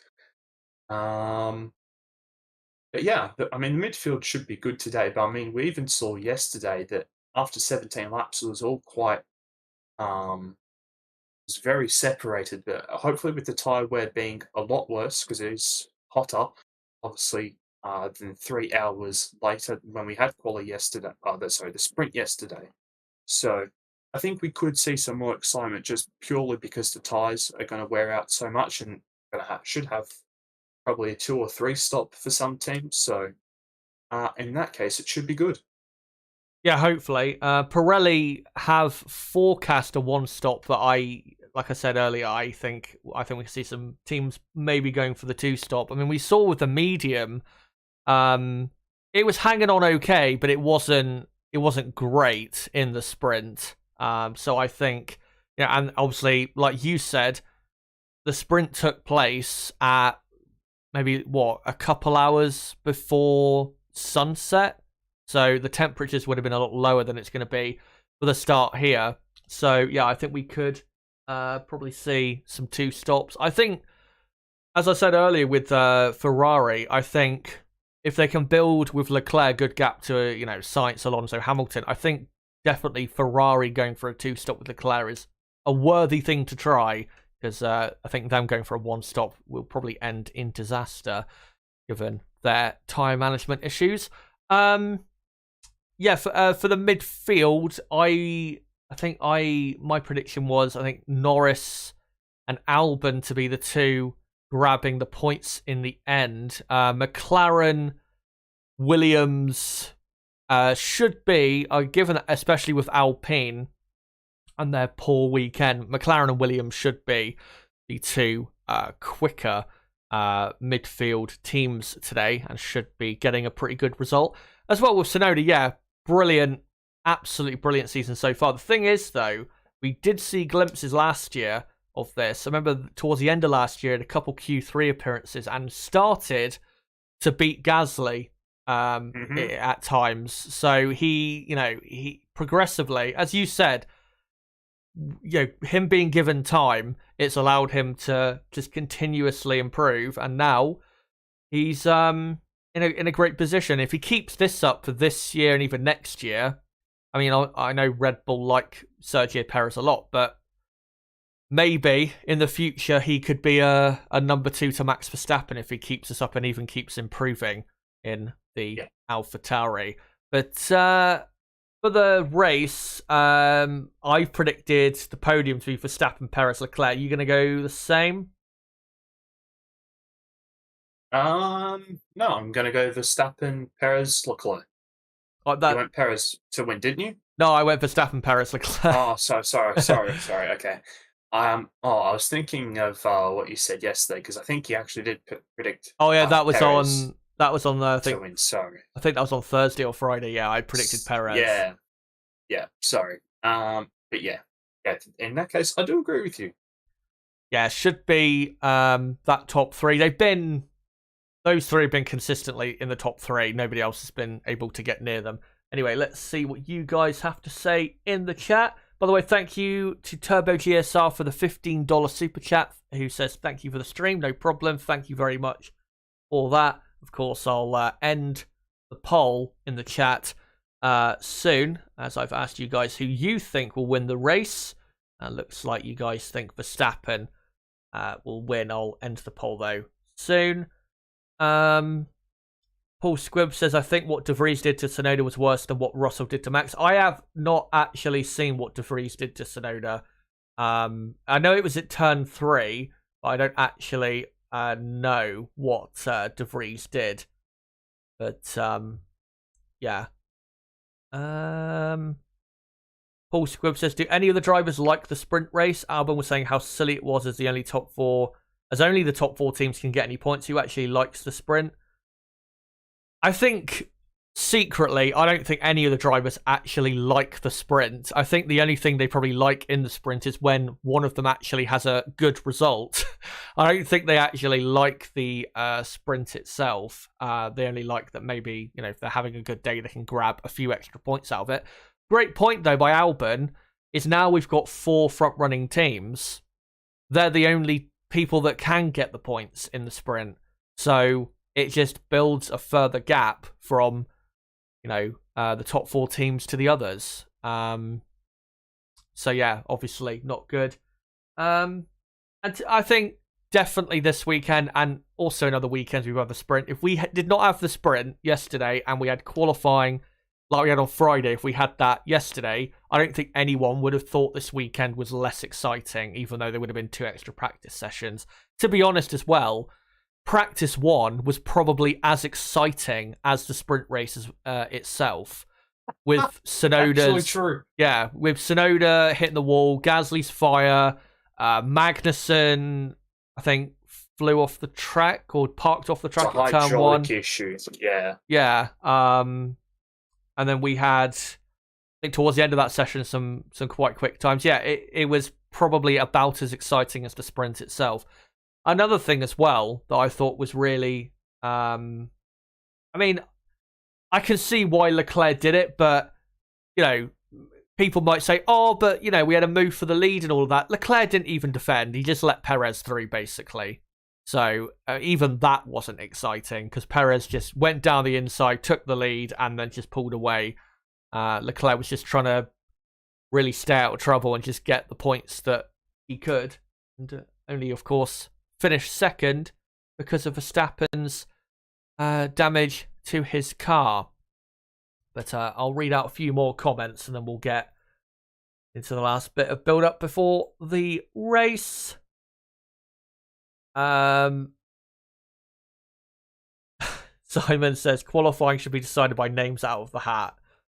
I've seen other people suggest that, but that just sounds like the most insane thing that I could. That sounds like. Since when did Bernie come into your stream? Yeah. We'll have sprinklers next to the track. Or another thing was what was it? He suggested building like parts of a track where you could legally cut a corner to like go 2-3 seconds quicker. Do you remember that? He's just doing what Alonso did at Abu Dhabi. Yeah, it's. Oh yeah, I remember that. Yeah, a few years ago, just straight line in the chicane. Yeah, it's like no. It's Max. I think said it. The format is absolutely fine. There's no issue with the format. Like for example, in 2021, where we had the sprint debut, if we didn't have the sprint that year, nobody would have been like, oh, well, it would have been better if we had the sprint. Like 2021 was so exciting. We didn't need the sprint at all. And I think, to be honest, I don't think anyone could probably remember what actually happened in those sprint races, except for the Hamilton one in Brazil, where he came through from 20th to like 5th or something like that. Yeah, they added absolutely nothing that year. And 2021 was one of the most exciting years I've ever experienced of Formula One, and probably one of the most exciting years ever in Formula One history. So, yeah, it's just not needed. Just keep things as they are. The reason we've got the qualifying format we do is because it works, and it has worked since, 2006. The reason we've had it for so long, because before then, we had like 3 or 4 different qualifying formats in like a 10-year period, because they were trying to find something better. So clearly, the one we have is the best one, because we've had it for so long, almost 20 years. So, yeah, just leave it alone. But of course, they're not going to. Let's see if I can find any more comments. Dane says, I've just joined. My top 3 will be Verstappen, Perez, and then Alonso or Hamilton for 3rd. Sassanag says, I predict Russell will not finish, just like Leclerc and Sainz. Hopefully, of course, Ferrari don't blow up today. Obviously, this time, in this race last year, both cars out of the race, I think, by lap 20, with engine trouble for both. McLaren F1 races, I reckon red flags. First lap in chaos, and maybe lap 20-ish after someone has pitted and the tyres are cooling. And that was after Simon asked how many red flags today. Hopefully none. We've had... when was the last red flag we had here in Baku? It was 2021. I think that's the 2017 as well. So yeah, we have had form here for the red flags, but yeah, fingers crossed it doesn't happen today. But of course, we're 7 minutes away. I'll end the poll in just a moment, and we'll get properly going into this Grand Prix. And just want to say quickly, if you are new to the channel, don't forget to subscribe for more content like this. Of course, we do qualifying and race watch-alongs for every race in 2023, and I'll be doing the same for Miami next weekend. And don't forget to smash the like button if you have not already. Let's try and get the likes up to over 50 before lights out in Baku. But yeah, I will end the poll in just a second in the chat. Actually, let me just quickly do it now. And cheers, guys, for voting. Hello to Brabham, by the way. And Ewok, good to see you. And I asked you guys, who do you think will win the Azerbaijan Grand Prix? And with 115 votes, you guys voted for Verstappen with 56% of the vote. Perez second, 23%, and Leclerc third with 20% of the vote. Such a shame that Leclerc is driving that Ferrari, because if he was in that Red Bull, he'd win that race, win today's race by a country mile. But yeah, he's had a great weekend, but Ferrari, of course, have their issues that Leclerc just sadly cannot overcome. They're 5 and a bit minutes away from the start of this race. And one extra thing I want to say is hopefully no animals will be on the track today, as people thought Leclerc complained on the radio about an engine cut or something, or a tyre cut. He was complaining or saying that there was a cat on the track, and then Ferrari later released a picture of said cat, a black cat, on the track. So yeah, let's hope none of that happens today. Anyway, I think we'll get into the last couple things before we get into the race itself. Let me just get rid of this countdown. Quick reminder of the championship standings before we get going. Max Verstappen in the lead by 13 points over Sergio, Perez in second, Alonso third, Hamilton fourth, Sainz a point ahead of Russell in fifth, with Stroll seventh, and then Leclerc 8th, Norris 9th, and Nico Hülkenberg 10th. Of course, Leclerc looking to really get into the mix in the driver's standings after today's race. And in the Constructors' Championship, Red Bull leading by quite a bit now. Aston Martin second, only 6 points clear of Mercedes, and this is a big race for Aston Martin. Got to make sure they get the extra points they can in case Mercedes really improve with their new upgrade coming in 3 weeks' time. Ferrari a bit closer in fourth, but still in fourth and 32 points away from second.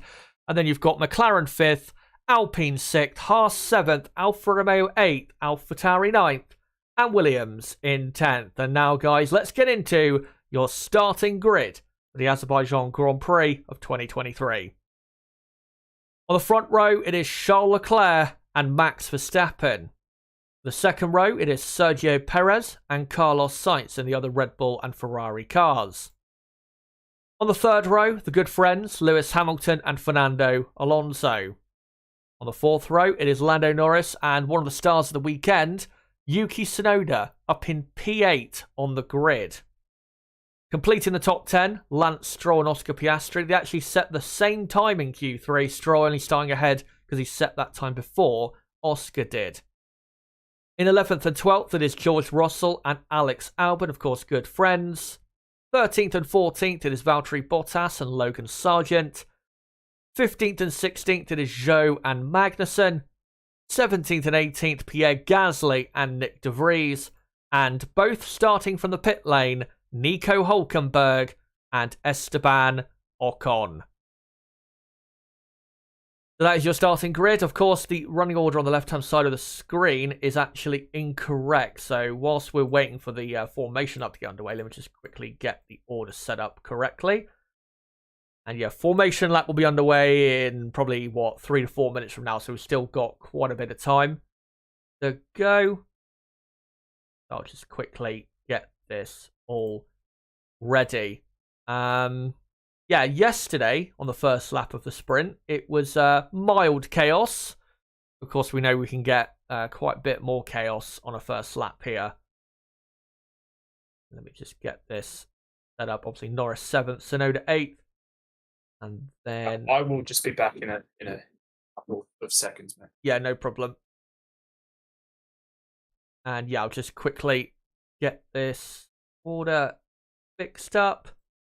Of course, it'll be a 51-lap race. If there is no safety car or red flag, it's going to be a pretty quick race. 51 laps is obviously not that long. It'll be an hour-and-a-half race, pretty much. No longer than that if there is no safety car or red flag, period.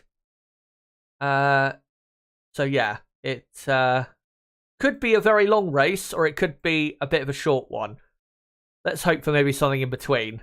Not too long, but not too quick. And right, there you go. So the order now correct on the left-hand side of the screen. And of course, when I can, I will get up the tyre graphics as well. As, by the way, cheers, Rook, for getting rid of that in the chat. And also another super chat from Turbo GSR for $5 who says, let's go Paulie 5 fingers to Resta and Ligier Mugen Honda, simply a class above. Cheers for that, mate. Of course, thankfully, Paul de Resta doesn't do commentary anymore for Sky F1. He used to do commentary quite a bit at this race, and yeah, would prove to be quite bad luck for certain drivers out there.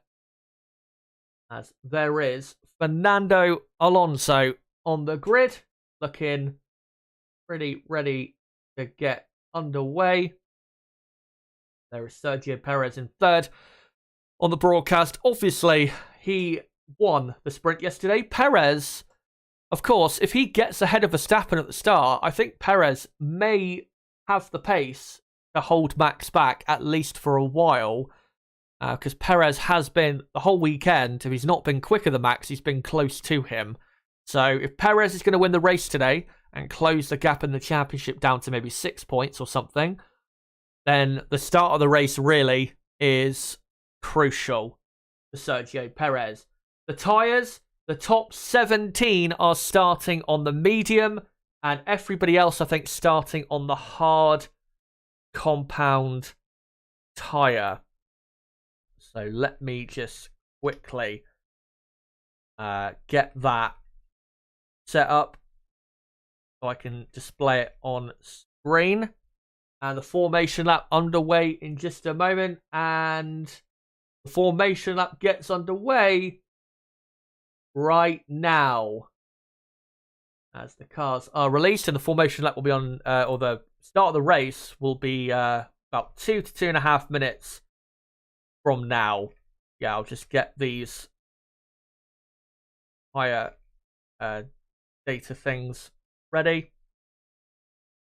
No surprise that almost everyone's starting on the medium. Starting on the hard would be very tricky because, of course, it lacks the temperature.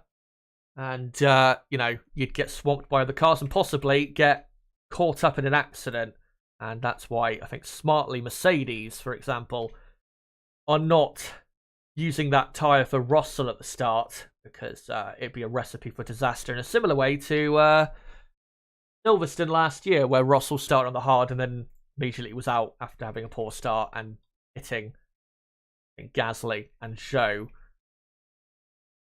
As the cars are about halfway through the lap, or the front of the pack are at least. And we'll be underway in the next 90 seconds or so. And let me just get these tyres displayed quickly. And there you go. And it was suggested to me, I think a couple races ago, that it'd be easier to just display the letter of the tyre rather than the entire name of the tyre. So on the screen, obviously, M stands for medium and H stands for hard. So instead of me having to type out the entire word every time, now I can just put in a letter. Makes you think why I didn't think of that 2 years ago. But anyway. It's just a tribute to Meghan and Harry. Yeah. As Leclerc and Verstappen, it is coming through the kinks right before the pit straight begins. And yeah, we will be underway very shortly. Carlos Sainz really getting on with it on this formation lap, right behind Perez. And of course, thanks to Rooks for letting me know that someone suggested that as a solution, because yeah, it definitely works, or should work a lot better. Of course, though, if anyone does retire from the race, I will still put retired on the screen for when that happens. And inevitably it will happen. I don't think it's ever going to be a race here where there's 0 retirements, as Leclerc backing up quite a bit there. Well, Chaz, I would be astonished if there's not a retirement on the first lap. Yeah, I think chances of that about 95% at absolute minimum. At turn 2 and turn 3, there is absolutely going to be some form of contact. Yeah. Well, of course, with these cars as well, being so big, it's just inevitable. I mean, really, that's why Russell and Verstappen collided yesterday. It's because the cars are just so big and they just can't go through that corner really without making contact. Anyway. Even with the redesigning of that corner. Yeah. As we've got the final few cars lining up now. I'll just get my lap counter ready. So, we're used to craziness in Baku. Will we get another crazy race on the streets this Sunday? Here we go. Lights are on. 4 lights and 5 lights.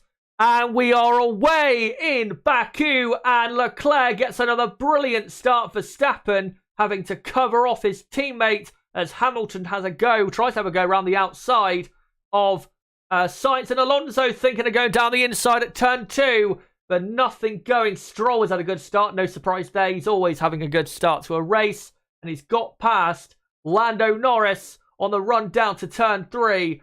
And he's up Stroll to 7th place. And Russell has had a very good start as well. He is up to 9th, I think, in the second Mercedes as they all settle down. And thankfully, Nib, they all get through at the minute unscathed, as Russell having a cheeky little look there at the back of Lando Norris, but nothing doing as Leclerc leads away, but not really building a gap to Verstappen, who I'm sure will be looking to possibly get a move done on him on this first lap. But yes, Stroll is up to 7th, Norris is in 8th, and then you got Russell 9th. As a yellow flag in Sector 1, possible debris.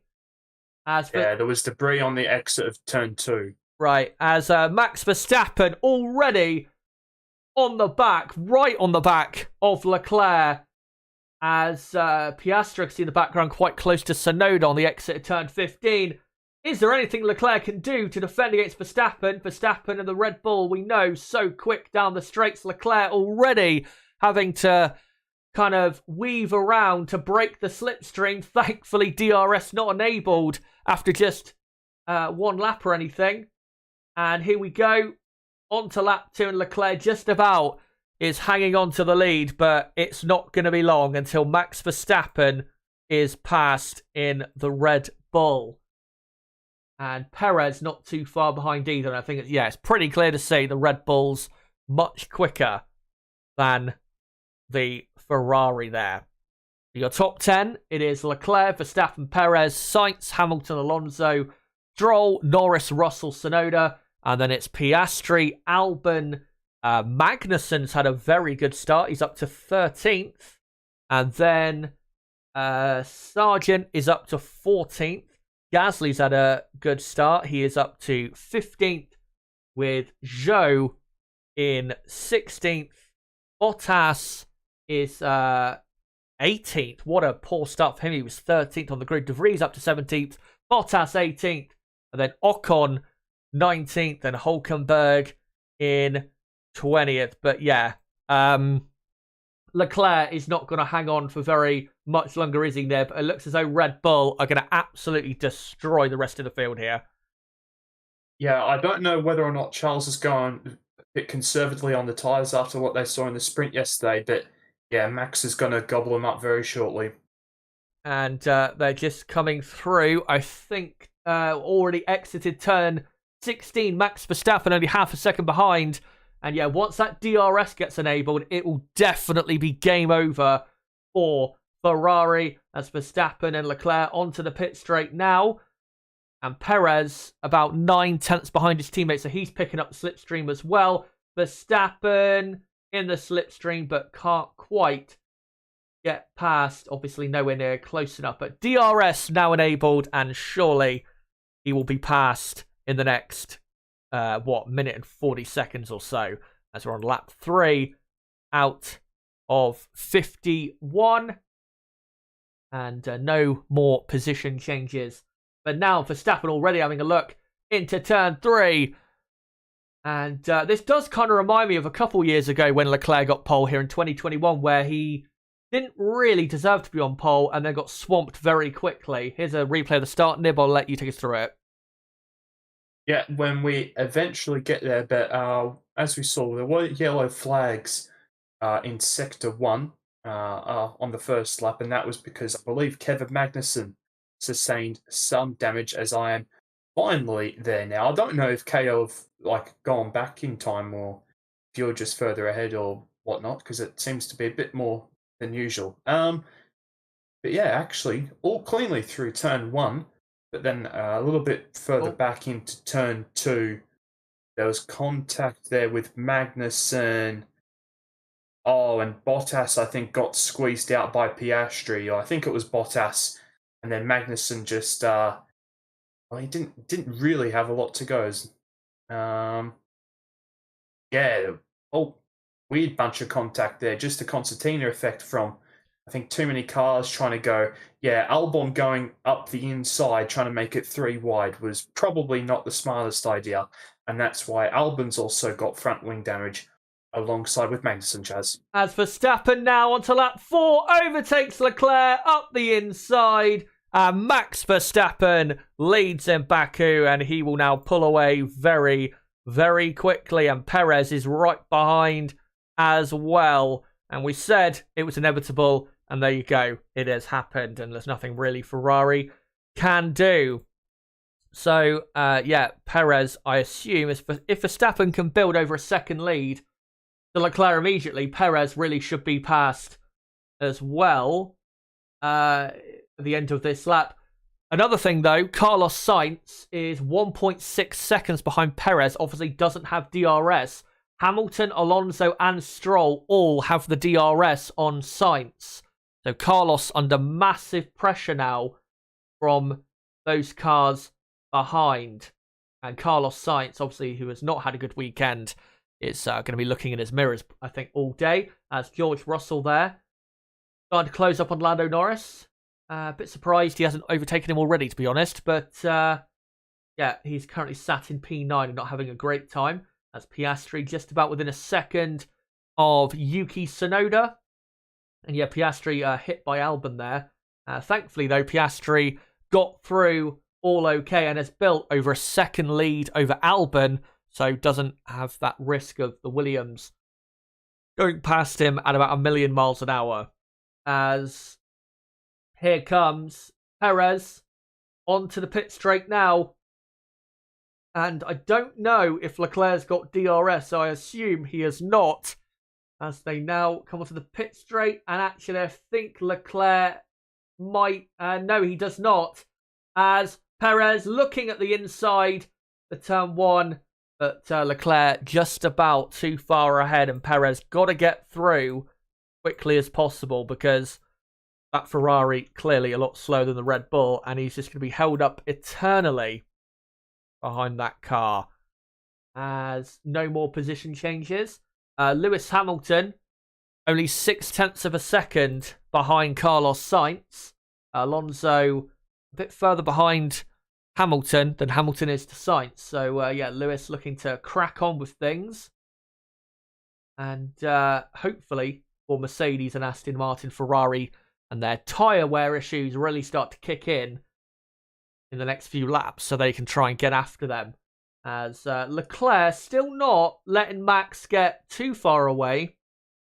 And that is really helping Leclerc at least pick up a slipstream from Verstappen ahead. But yeah, Perez still right on the gearbox. And other fights to look at. Albon has got Magnussen and Sargent, his teammate, and Gasly all with DRS. They should have DRS when they come down the pit straight on Albon. So Albon not looking particularly quick at the minute. Obviously does have that front wing damage, as Perez gets a decent exit there.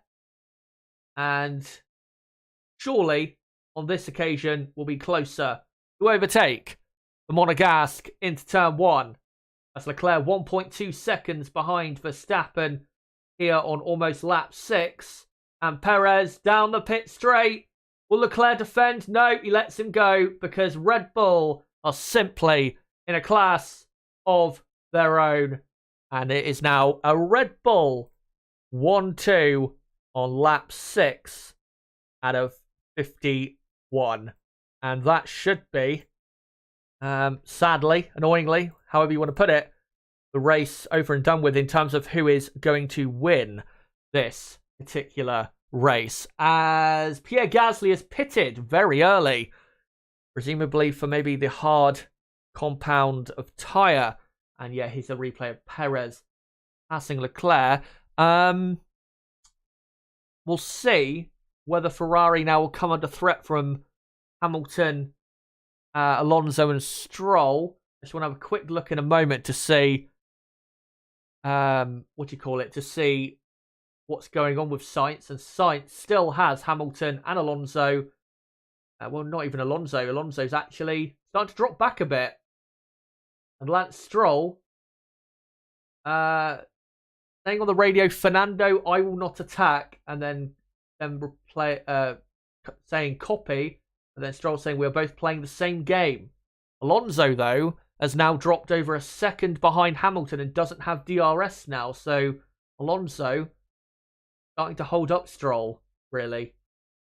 But I was going to ask Nib, do you think Ferrari are going to fall back into the clutches of Mercedes and Aston Martin now, or do you think they should be, for the time being, okay? Well, I think Leclerc will be okay, Chaz, but I'm not too sure about Carlos Sainz. I think that the Mercedes and the Astons can probably jump Sainz in the pit stops. Obviously, a bit hard to overtake the Ferrari on the straight because, well, the Aston and the Mercedes are not very quick in a straight line. So, yeah, but interesting to see that there's some time management already going on quite strongly with the Astons at this stage of the race. Yeah, well, I was saying, obviously, in the build-up to this race, that obviously one advantage Aston Martin do have is as Valtteri Bottas, their pits, no surprise, he had a very bad start. He's onto the hard tyres. Looks like the hard tyres are really working well already. Yeah, Aston Martin, they have an advantage of being able to go longer than other teams. Probably the longest out of the top 4 teams. So they should be able, if they can look after the tyres well, to maybe have much fresher tyres for the second half of this race. So it will probably come back to them, this Grand Prix. Just want to try and make sure I get the tyres correct. So from 16th down, they're all on the hard tyres. Bottas and Gasly have already pitted for a set of hard tyres, though. They're really playing into the hands of De Vries, Ocon, Hulkenberg, who, of course, started on that compound. And I think currently we're just looking at the battle with Hamilton and Sainz. No, now we're looking at Max Verstappen. Coming down the pit straight, Perez not too far behind him, only 1.2 seconds behind. Perez has broken over a second away. And Sergio Perez now does the fastest lap. Interesting. What will Red Bull, if Perez has got the pace to match, if not be maybe beating Max, what are Red Bull going to decide to do? Because, they don't want to absolutely destroy Perez mentally by telling him to just sit behind if he is quicker. As Albon into the pits. Will they keep the front wing on his car? Here he comes. And they will keep the front wing. And he goes onto a set, presumably of hard compound tyres. Yes, he does. And he exits ahead of Pierre Gasly in 18th place. But of course, it'll be cold tyres, so you have to get those fired up quickly. So Albon is up to 18th. Gasly is in 19th.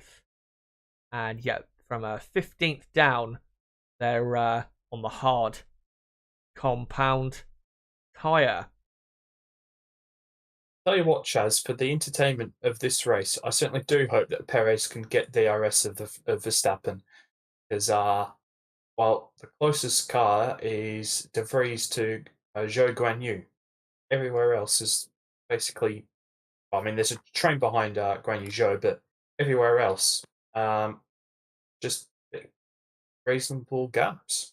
Yeah, there's nobody there. There's no one within a second of another car except for, like you said, this train behind Zhou, and obviously behind Zhou, De Vries, Ocon, and Hulkenberg. De Vries, Ocon, and Hulkenberg, though, this really, them starting on the hard, really is a masterstroke for them because clearly that tyre is working well. And obviously, they haven't had to, make that pit stop, waste a load of time getting onto that now correct tyre, as Yuki Tsunoda and Oscar Piastri have pitted, and Logan Sargent has as well. So they're all now moving onto the hard tyres. Perez is now on lap 9, 0.7 of a second behind us. Here's Alonso all over the back of Hamilton. Hamilton must have made a mistake. There's Alonso forcing Hamilton to get off the racing line, but Perez is now just 0.8 of a second behind.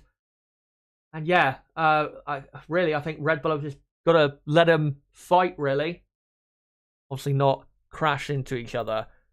But De Vries is now up to P12.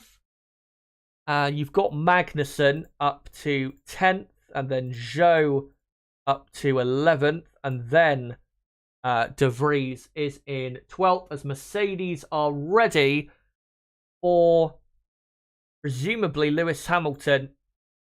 And you've got now Tsunoda 15th, Piastri 16th, Albon 17th, Gasly 18th. And I think Gasly has made a position there on Logan Sargent. So that's good for Alpine.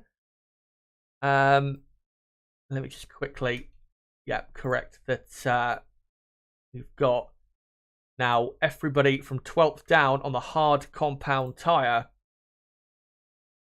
as Lewis Hamilton does pit. So clearly those tyres went as Perez, now just half a second behind. And I think I saw Lando Norris coming in as well. Yes, Lando Norris pits as well on lap 10. And yeah, much earlier pit stops than expected. Well, Chaz, everyone's tyres apart from the Astons and the Red Bulls have fallen off a cliff. Yeah, everyone hold on. Lewis Hamilton. Oh, that's really bad for him. Look at that. Obviously, your coverage will catch up in a second, but he's stuck right behind that gaggle of cars. Right behind Zhou Guanyu, as there's a yellow flag in Sector 1 at Turn 3. That could really change things. And it's Magnussen. Magnussen, something has happened. Maybe he's gone deep out the escape breakers. Now it's a green flag. So Zhou is now up to 8th place. But that is really bad for Hamilton, because even with those fresher tyres, he can't use it now.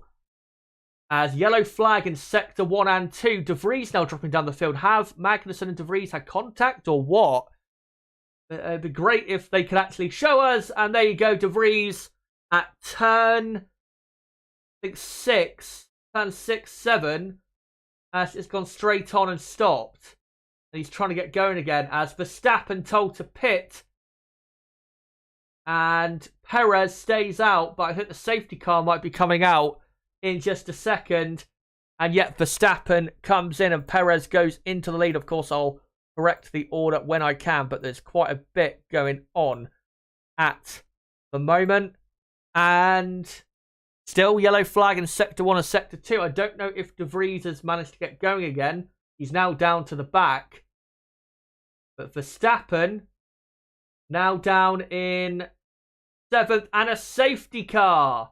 So that is a disaster for Lewis Hamilton, who was about to overtake Nico Hülkenberg down the pit straight. So, and also a disaster for Max Verstappen, because Perez will now be able to pit and not lose as much time pitting. And this is going to be great as well for Ferrari and Aston Martin. You had no idea what has happened to De Vries as Kevin Magnussen pits. But we do... Call his real name. Nick de Bad. As so Magnussen has come out in 17th, I think. Yeah, 17th. Right, let me just get the order correct. I'm sure that Perez, Leclerc, Sainz, Alonso, Stroll, Russell, and Zhou are all now going to pit as we have a full safety car. But yeah, it's Perez, Leclerc, Sainz, Alonso, Stroll, Russell, and then Verstappen is 7th. And then you've got Zhou 8th, Ocon 9th, Hülkenberg 10th, Hamilton 11th, Norris 12th, Tsunoda 13th, and then Piastri 14th, Albon 15th, Gasly in 16th, and then Magnussen, Sargent, Bottas, and then Nick De Vries is out of the races. Here comes Perez into the pits, and surely he will rejoin in the lead and with the fresher tyres, and Verstappen might have traffic in between him and Perez. Probably will. Perez is now... Verstappen will come out behind Sainz. Yeah, as Verstappen.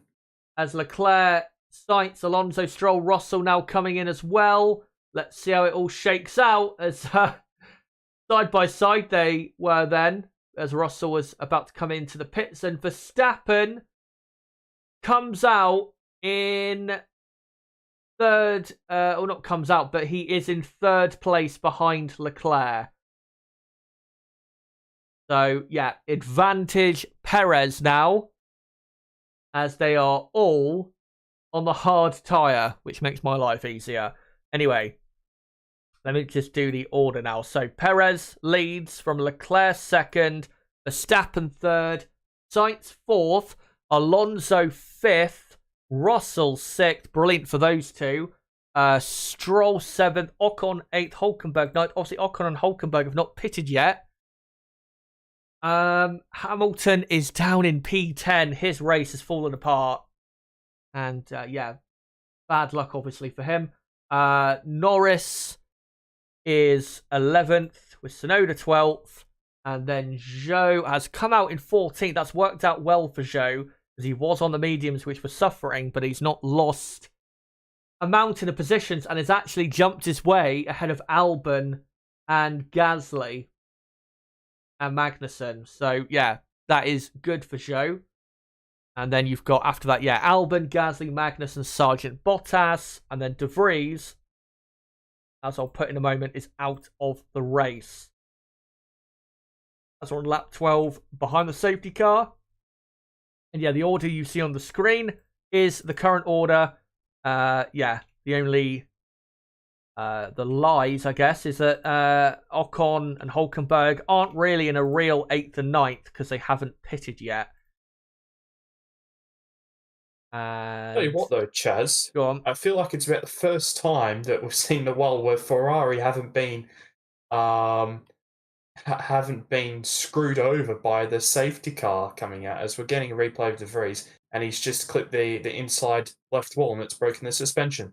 Yeah. I think Russell did that on Friday, and yeah, it is an easy thing to do for more so simpletons, but you'd expect F1 drivers to not do that, as... And that wasn't a light glance by De Vries. He proper walloped that. Like, that wasn't even lucky. And unlucky, I should say. What happened there with Stroll and Russell? I don't understand how they were side by side on the entry. That was... Russell just broke later going into the pit lane. Right. Like, Stroll was pretty taking it easy, and then George has come flying up behind, and yeah, lucky it's a quite a large pit lane. Yeah. Good that obviously no contact was made. I just want to quickly read out in chat another super chat from Turbo, saying, thank you for the stream chatter for $10. Thank you very much for that. Great to have all you guys here, of course. Still got plenty to come in this race. Only lap 13 out of 51.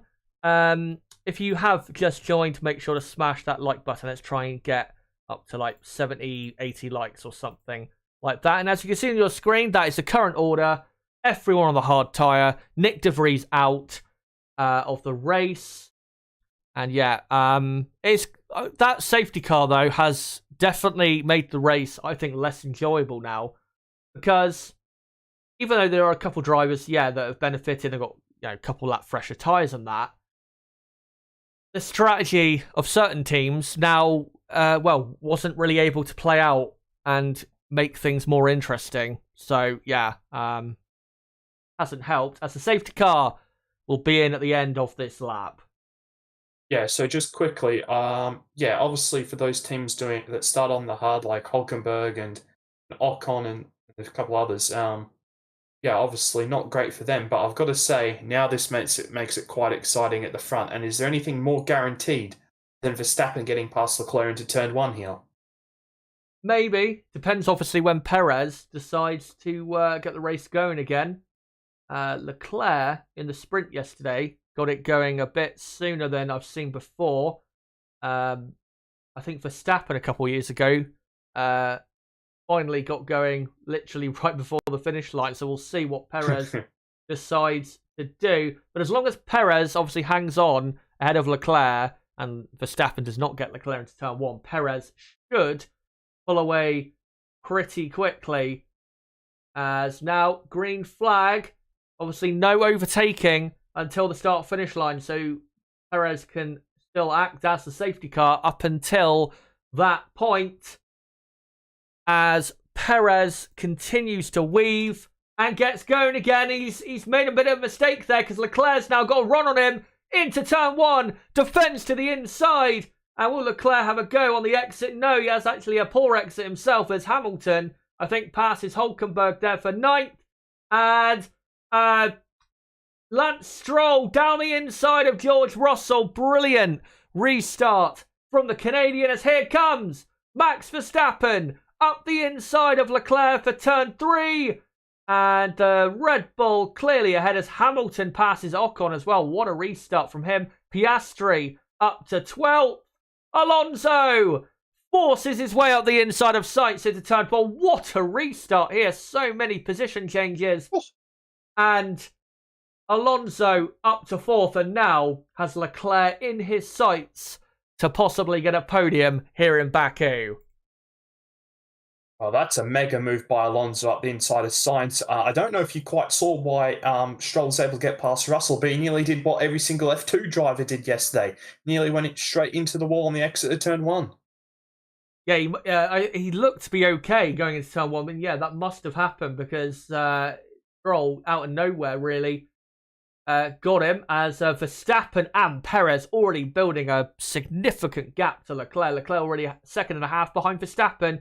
And Verstappen is 2.5 behind Perez. As the Mercedes drivers very close to one another. Hamilton not letting that safety car, which was very unlucky for him, get to him because now he's super motivated and getting on with it. And he's up to 8th and possibly might get up to 7th as they come roaring back onto the pit straight. And Perez leading by 1.5 seconds. Sainz quite close to Alonso. Will he go for it? No. The two Mercedes, though, racing Hamilton. Great move to the inside. And Hamilton is up to P7. That's a brilliant move. And obviously these two closely matched since they became teammates. And Hamilton pulling away. What a restart by Lewis Hamilton. 3 cars he's overtaken in basically a lap. Yeah, he did a great job at the inside of turn 2 on the actual restart to get a whole heap of positions. And indeed, that was a great move by him into turn 1.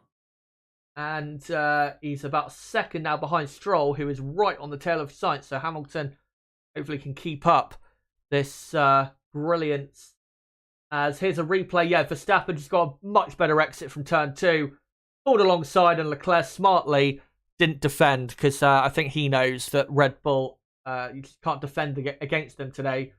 And Leclerc now just needs to secure 3rd. Here's a replay of what Alonso did. Sainz had a slight little look at Leclerc. And then Alonso just caught Carlos sleeping a bit. Went for the inside. Brilliant move. And as usual, Fernando, the opportunist, getting the move done. And he's up to P4. Here's a replay of Hamilton and Russell. Russell defended the inside quite hard. And Hamilton took it. And then Russell saying on the radio, well, that was a shit restart. Sorry, guys. But brilliant, of course, for his teammate Hamilton as incident involving Perez noted for an unsafe release. We'll see what happens with that. Yeah, I don't know if you saw, but Leclerc did slightly lock up as he was coming into his pit box as Perez was leaving the Red Bull thing. I don't think it's a penalty, to be honest. Right, well, we'll see if anything comes of that on lap 16. We are now, as Max Verstappen just about does the fastest lap of the race, as the Ferrari there of Carlos Sainz has DRS on Fernando Alonso, and maybe not for the top 3 at the minute, but 4th, 5th, 6th, 7th, 8th, there is a great fight spicing up between many brilliant drivers, and no further investigation for Sergio Perez. And yeah, I think we would have seen a replay of it now if it was seriously bad. Verstappen now trying to catch Perez. Let me just make sure I get the rest of the positions correct. So outside the top 10, you've got Norris 11th, Tsunoda 12th, Piastri 13th, Albon in 14th, and then Gasly 15th. Zhou has had a very bad restart and he's now 16th, and then the rest of the field as is. McLaren, you may think it's been a bad safety car for them. Not necessarily, because of course Ocon and Hülkenberg have not pitted yet, so there is still a good chance for them at this point. As Lewis Hamilton looking not too far behind Lance Stroll. Here's a replay of Stroll at turn. What was that with Stroll? He hit the wall and picked up. Oh, that was quite a big hit for Stroll. And he's got something flailing off his tyre. I don't know if it's something he picked up from the wall. But it's gone now. But Stroll clearly a bit flustered by that. He's very, very lucky. Yeah. That was a very hard hit. But he's still on lap 17 now in 6th place. But he's dropped over a second behind Carlos Sainz. And he's got Lewis Hamilton just half a second behind, who is keen to get on with things. And things are starting to space out a bit for the top 8 cars. But from Ocon down, of course, Ocon and Hülkenberg have not pitted. That's why they're not going too quickly. From Ocon down, there is quite a train of cars. Hülkenberg, Norris, Tsunoda, Piastri, Albon, Gasly, Zhou, Magnus, and Sergeant Bottas. And they're all really just following each other in a DRS train. As Stroll says, car is okay. And yeah, very lucky. Get away with that, as Leclerc is now 5.5 seconds already behind Perez in the lead. Shows you just how quick Red Bull truly are. As Stroll will not get the DRS. And Hamilton will. The Mercedes was, in qualifying, a couple kilometres an hour quicker down the main straight than the Aston Martin was. Of course, Aston Martin have had DRS problems this weekend. Hamilton, though, nowhere near close enough. And we are on now lap 18 out of 51. And still quite a few laps away from half distance. As is a replay of Magnussen overtaking Zhou. And then oversteer on the exit. And then Zhou got him back again. And just, he went too deep. And lucky he didn't clap the rear end of his car straight into the barriers. Magnussen having quite a wild time out there. Did we actually see what happened with Magnussen, by the way? Because he dropped down the field right before De Vries had his accident. I'm not sure we actually saw what happened to him. He was running up in No, we didn't. No, he was running up in 9th place, and then suddenly there was a yellow flag for him, and he dropped a few positions down. So I assume he went deep at turn 3 and decided just to spin his car back around or something. As we come back and we see that Leclerc's nearly 5 seconds behind Verstappen now. Yeah, it's. I think now they've saved a bit of fuel, and they're now able to push a bit harder with that. I think they're just now trying to build a gap really to the rest, and obviously Verstappen pushing hard because he wants to win. As Alonso says, "Tell Lance my brake balance suggestion as I am now. I think it is a good help." Always thinking Fernando, and he's trying to help out his teammate, even though some might think it's condescending. There you go. As Hülkenberg, not too far back from Ocon. These two haven't pitted. All I say, a certain former teammate of Alonso's was very good when he used Alonso's setup, and then was very woeful using his own setup. Someone at Alpine. Oh right. Oh yeah. Okay. I was trying to remember who that was. I was thinking maybe it was Van Dorn or something, but yeah. No, not the man that got 21 owed in qualifying or whatever it was. Yeah. As Gasly here talking about Alpine, 15th, and he's right on Albon's tail. Obviously, Albon and Williams did not replace that front wing that's got some damage to it, and he is starting to drop back now. As Ocon there, running a bit wide into 15, and just slightly kissing the barrier on the exit of 15, and that's why he's dropped a bit further behind Russell. I've got to say though, despite Ocon and Hulkenberg not pitting yet, their pace is pretty good. They're they're not under pressure or anything, and Ocon and Hulkenberg are not losing a ton of time to Russell ahead, not as much time as you would expect. So Ocon and Hulkenberg are looking good. I just hope that when they go onto mediums later, they won't burn those tyres out too quickly, because obviously the mediums fell away quite quickly. As here is Lewis Hamilton. Stroll must have made a mistake, because Hamilton all over the back of him. Stroll defends to the inside, but surely Hamilton will get the move done round the outside. And Lewis Hamilton gets the move done and protects the position. And Hamilton is up on lap 20 to 6th place. Did Stroll make a mistake? He was going rally car drifting through the freaking proper final corner. Oh, right. I didn't quite see that. It was almost like Raikkonen in quali. Yeah, I didn't quite see that. But it must have been something like that, because just out of nowhere to me, he was on the back of him. And he says the car feels okay, but I wonder if it is okay, or maybe he's lost a bit of confidence after hitting the wall there. There's mistakes now starting to fly, and here we go. So he went a bit wide, and then went off the track. Just really clumsy corner that from Stroll, and then that's allowed Hamilton to get on the back of him. And now George Russell within a second of Stroll.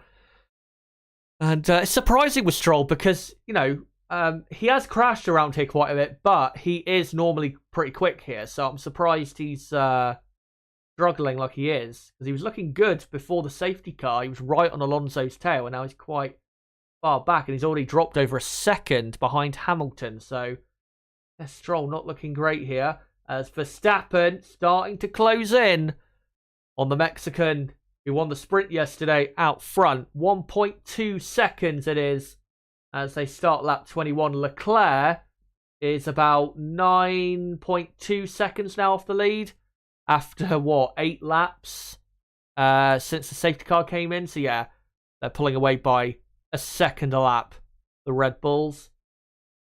And here's Russell getting close to Stroll, but still not close enough. But Stroll, since that safety car is all over the place, maybe not enjoying these hard tyres. As we're on lap 21, 30 laps to go here in Baku, and a pretty decent race so far. But it would be great if we got something happening up front.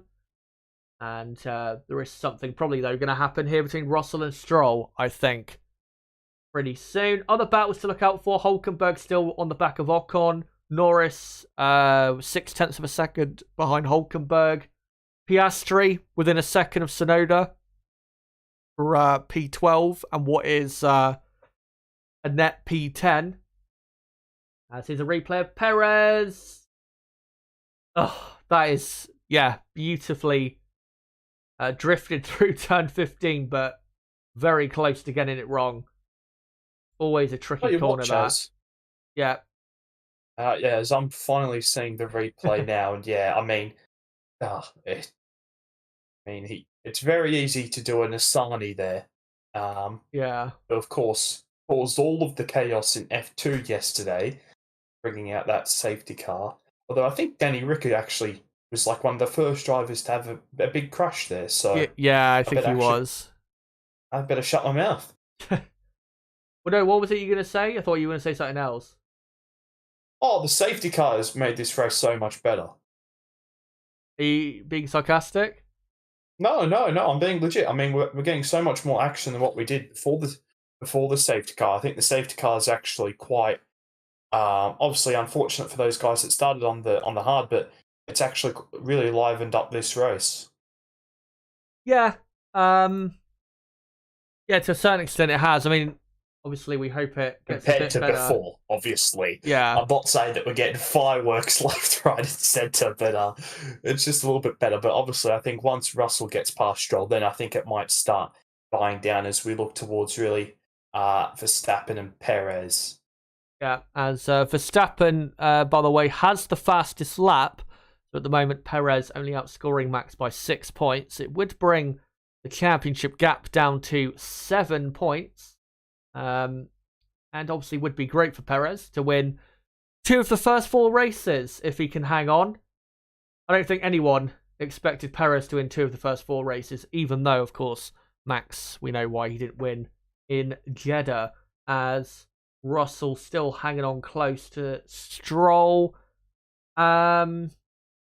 I think really the reason the midfield cars maybe aren't, climbing all over the back of Ocon and Hulkenberg is because they're trying to save their tyres because they want to try and get to the end of this race. Of course, Pirelli did project a one-stop race, and when all the teams pitted, they pitted probably about 2 or 3 laps earlier than Pirelli expected for the very early pit stops. But yeah, they're trying to probably get to the end and just look after things. As Verstappen now just over a second behind Perez, so he's really starting to get close to that DRS activation.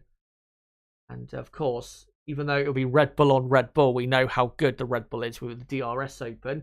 And I think the team, or not sure if that was Hamilton, just saying we're seeing degradation on the hard compound tyre. And of course, with the tyre degradation this weekend, we don't always see tyre deg at high levels here in Baku. You have to remember, though, these tyres are the 3 softest in the Pirelli range, the C5, C4 and the C3, as Hulkenberg gets very close there to Ocon in turn 3, and Ocon really starting to hold up these cars now. Yeah, they are the 3 softest tyres. So, yeah, you'd expect there to be some degree of, proper tyre wear, as Verstappen has really dropped back now on this lap. That's about 1.4, 1.3 seconds. And we now look at this massive train behind Ocon and Hulkenberg. But really, it's Ocon that's causing the pace to be slow there. Hulkenberg looking quite a bit quicker. And Hulkenberg definitely looking after his tyres a lot better than he did in the sprint yesterday. As they come up to, or down to turn 15. And Russell saying, I think we should consider plan B. And this is Stroll is really struggling with the rear. I don't think he's going to make it to the end. And Mercedes might decide to do a 2-stop. Depends, though, on the type of gap that those front 8 can build to the midfield. Obviously, they don't want to come out in a load of traffic. But we're looking now at Russell right on the back of Stroll. And Hulkenberg getting close again to Ocon, but nothing doing as we're almost halfway through this Azerbaijan race. And Pierre Gasly pits. So we are in a 2-stop race now, which definitely makes things more exciting. And Gasly will drop to the back. And, well, he was only on the hard tyre, Gasly, for about 17 laps. So I wonder what strategy he's going to be doing. As Lewis Hamilton here, now within a second of Carlos Sainz. And Gasly has come out on the hard tyre. So Gasly probably looking, I would imagine, to go to the end now on that tyre and just deciding to go early with the final pit stop. But it looks as though we're in for a 2-stop race now. As Hamilton, closing up, and obviously Ferrari starting to suffer with tyre issues. Charles Leclerc out in third is about 12 seconds, I think, almost behind the leader. Leclerc's still looking okay for the minute. He's still got like a 2 to 3 second lead over Alonso for third. No need to worry at Ferrari. And Sainz obviously staying out there, but Hamilton now right on his tail. And Hamilton has been a man with a mission since the restart. As we look further back to the midfield. And still no overtaking going on there. I'm trying to think though, Nib, with a 2-stop, let's say everyone decides to do a 2-stop, maybe except Red Bull. How do you think who do you expect to maybe go first out of Ferrari, Mercedes and Aston Martin for a 2-stop? Come on, we should know the answer to that. What you're asking is who's going to mess up the strategy? Pretty much. Ferrari. Yeah. I'm not sure though, because I mean Gasly there. So he's pitted early, but I'm just thinking, will the others actually cover him? Yeah, I'm not too sure that we're going to see a 2-stop from most of the other teams, to be honest, at this stage now. We'll see. Have to see, though. As we're about to start lap 26, which is pretty much halfway through this race. Perez leading by 1.2 seconds from Verstappen. Both Red Bulls really pushing as hard as they can because they're both racing each other. And pulling away a second lap from Leclerc and the rest. And yeah, lap 26, halfway through the race. I think with the front teams, I think the only thing they can do, as I thought Ocon was going to pit then, the only thing they can do is build the gap to the midfield and then pit, for them to be safe from like unnecessary traffic. But obviously Alonso, Leclerc, they will not want to do that because they won't want to lose all that track position, dropping down unnecessarily if the others are going to try and stay out and go to the end.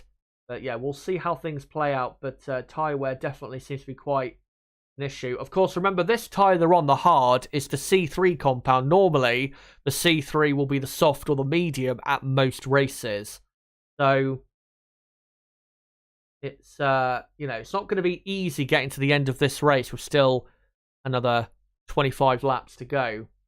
But as we are halfway through, just want to say quickly again, don't forget to subscribe if you are new, as we do qualifying and race watch-alongs for every Grand Prix of the season. And of course, I will be doing so next weekend in Miami. And for everyone watching right now, don't forget to smash that like button. Currently on 65 likes. Let's try and get up to, 75, 80 likes if we can by the end of this race. As the gap out front remaining about 1.3, 1.4.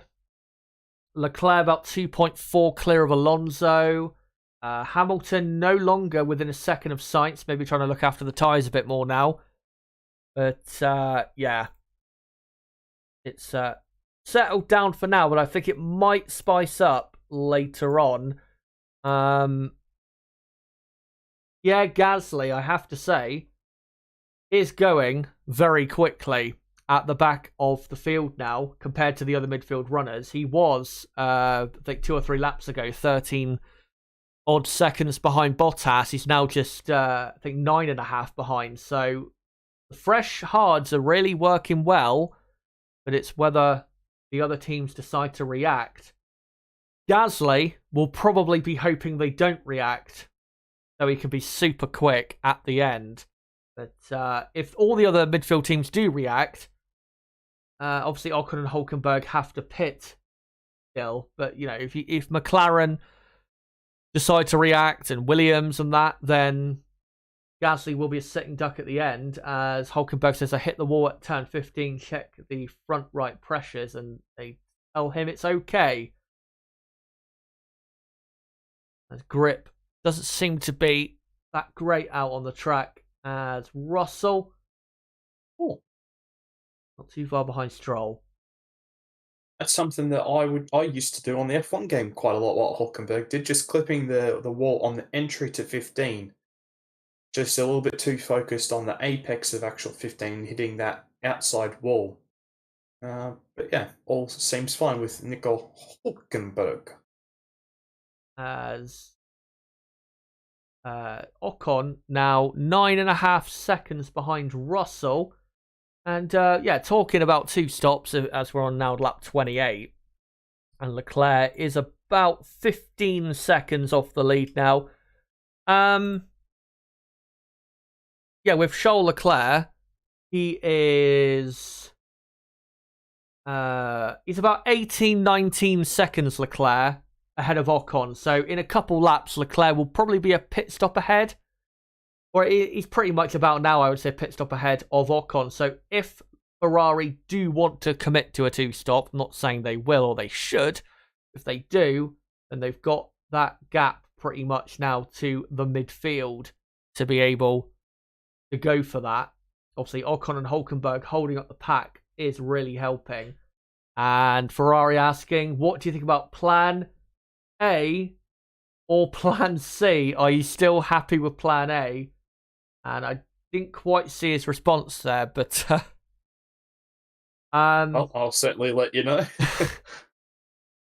what happened to plan B? That's what I want to know. Unless he's on plan B. They're all about the... Yes, at the moment, yes. So still happy with plan A. Right. I think I saw that Leclerc was on plan A earlier, so unlucky plan B.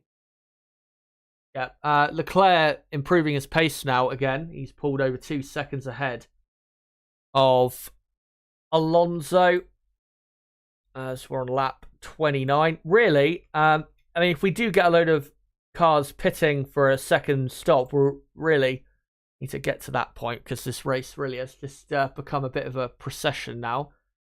Because Yes. the cars behind Ocon and Hulkenberg, they haven't got a ton of straight line speed, but they're just waiting really for them to get out of the way because they know they're going to pit again, and they're just trying to look after their tyres, and they're not obviously pushing too hard. And with the top 8, it looks as though they're all just looking after their tyres, really.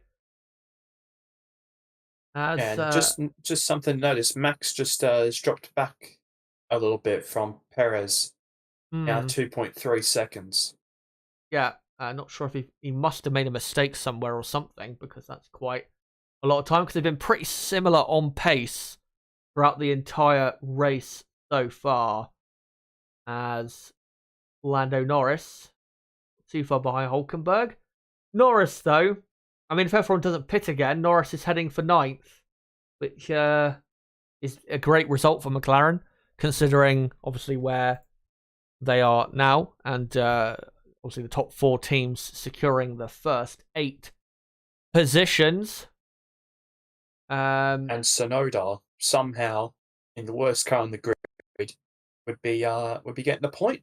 Yeah, absolutely. He's actually a tad closer to Norris than Norris is to Hulkenberg ahead. And obviously the AlphaTauri pretty quick down the straights. So Norris, when Hulkenberg and Ocon do pit, Norris has got to make sure he bolts and builds that gap, because Tsunoda is not going to let him get away.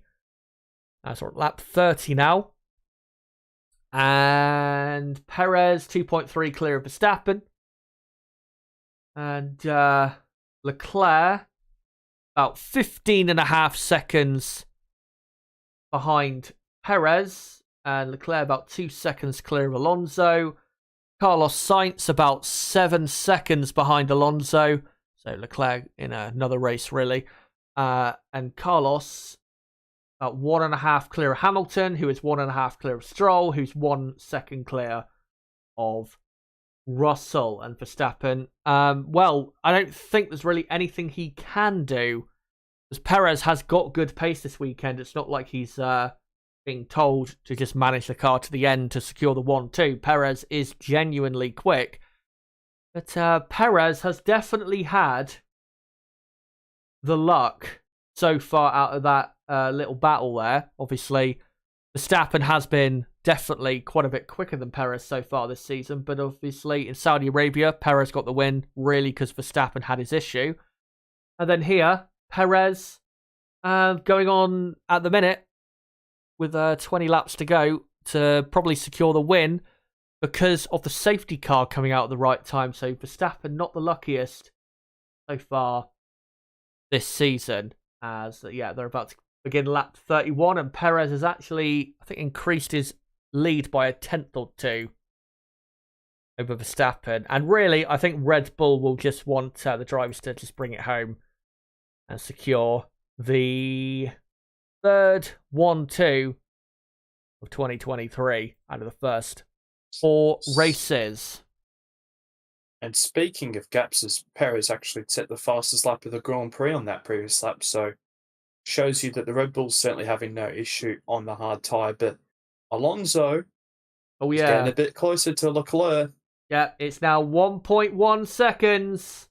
Maybe Alonso just has been looking after those tyres and now he's decided to apply some pressure. And Alonso, of course, has finished third in all of the races so far. Can he complete a 4th race in a row on the podium? The last time he was on the podium for 4 consecutive F1 races, I think, was from the end of 2012 going into 2013. So just over 10 years ago. That's Alonso. Yeah, he's just about starting to close in the middle sector. Really, this is the sector where Alonso should close. Because the Aston Martin, you'd think, better in the slower corners. And he is closing, but just not by enough. Saw this in qualifying, where in the middle sector, Ferrari were 4.5 tenths quicker than Aston Martin, which was quite a surprise. But Alonso, starting to close, and as they exit turn 16, he's 1.2 seconds behind and will start to pick up a slipstream. And hopefully, DRS, as Max Verstappen takes the fastest lap of the race back on lap 32. Yeah. I'm not too sure if you saw the article explaining why Ferrari have improved their performance this weekend. It's just that they've been able to run the car lower to the ground than what they have at previous Grand Prix, so it's actually gained them quite a lot of performance, and that's why they were, Leclerc especially was very, very quick on over 1 lap. But of course, no team, apart from the Aston Martins, just because of the amount of downforce the Aston has, really comes close to Red Bull when it comes to tyre wear. Yeah, as Alonso looks to be already on this lap just a tad closer again to Leclerc. I think, though, obviously I hope Ferrari, continue this a bit, this better performance this weekend, as they're saying tyre life on the hard is as expected. I think, though, them running the car closer to the ground, I think, isn't it because of the resurfacing of the track? Yes. Yeah. Yeah. So that obviously has helped quite a bit. And since the floor technical directive at Spa last year, Ferrari definitely have suffered the worst out of it. So obviously good that they can run it a bit lower this weekend. As Leclerc, pulling away quite a bit now on this lap. He's built it back up to 1.8 seconds. I don't know if you saw through the castle section, but he got so close to the outside wall. Absolutely on the limit through there was Leclerc. And yeah, been quite a strong lap. And yeah, we're just really in a holding pattern here. But in reality, we're getting a bit excited over nothing. As Perez has set another fastest lap. These two Red Bulls just going to be trading fastest laps until the end of the Grand Prix, aren't they? Going to be like Hamilton for so many years. There's getting a replay of Verstappen here into turn 15, as he got very, very close to the wall, did Verstappen. Actually touched the wall, I think, just about in the end. Yeah, his right rear just brushed the Tech Pro barrier. as Pierre Gasly is now within a second of Valtteri Bottas, so he has gained quite a bit on those fresher tyres and has to overtake Bottas here because he needs to really pick one car off at a time straight away, and he does. He's up to 18th, and he's got now 4 seconds to get up to Logan Sargent. Well, watch out for Gasly because he is going to be very quick at the end of this race. Gasly is... he's about 12 seconds, 13 seconds behind Norris. So, yeah, if he doesn't spend too long held up behind the cars he's going to overtake, Gasly could be in the top 10 at the end of this race. So we'll watch out for Gasly. Yeah. What lap did Gasly pit on? Lap 24. Yeah, this has been quite a good move by Alpine, hasn't it? Yeah, well, nothing to lose, of course. He was in 15th place, held up behind the Williams. So that's we're on lap 34 now. I assume with Ocon and Hulkenberg, they're just praying for a safety car or red flag. But given how it's a procession really at the minute, I don't really see that happening. But you never know in Baku. But yeah, Gasly will watch out for him. And thankfully for him, the next 2 cars he'll have to overtake have not got DRS from another car. So they'll be defenseless in that aspect. As Ocon has broken over a second ahead of Hulkenberg. And Norris now applying a slight bit of pressure to the Hulk as Max is still 2.3. And just going up to 2.4 now behind Perez. Leclerc has built the gap back out to 2.5 seconds, so he's okay now. Lewis Hamilton, a bit closer to Carlos Sainz now, about 1.1 seconds. And here's a replay of Perez, I presume at turn 15, kissing the barriers slightly. It'll probably be as well. And... oh, he did the thing you were talking about earlier with Hulkenberg. He clipped that wall. And yeah, it is something I've done a million times on the F1 game. And it is an easy thing to do because you're concentrating on the corner itself and the wall just tightens as you get down to the corner as Max Verstappen now sets the fastest lap on lap 35. I love how...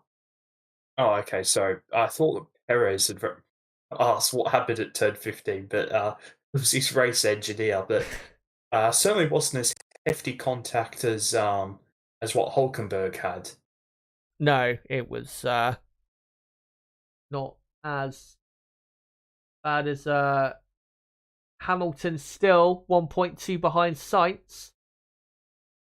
I'll keep my eye on that as Hulkenberg still out of DRS. So Ocon is, just about keeping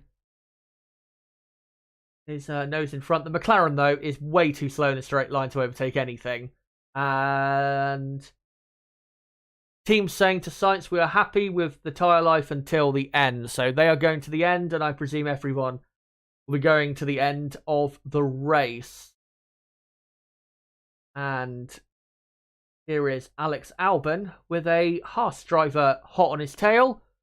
Kevin Magnussen, disappointing race for Williams. Obviously that start for Albon and the front wing as Valtteri Bottas pits, presumably for fresh set, and it goes on to the medium tyre. Shame for Albon with that damage because maybe he could have been doing quite a bit more in this race. Let me just update that Bottas is indeed on the medium and having an absolute shocker in 19th place for the third race in a row, really. And fastest lap for Perez, 1:44.8. And the Red Bulls are nearly a pit stop ahead of Leclerc, so they're covered in case of any tyre issues. Almost. Why are we still getting random bloody camera shots of the fans, like in apartment buildings? Like, what's going on?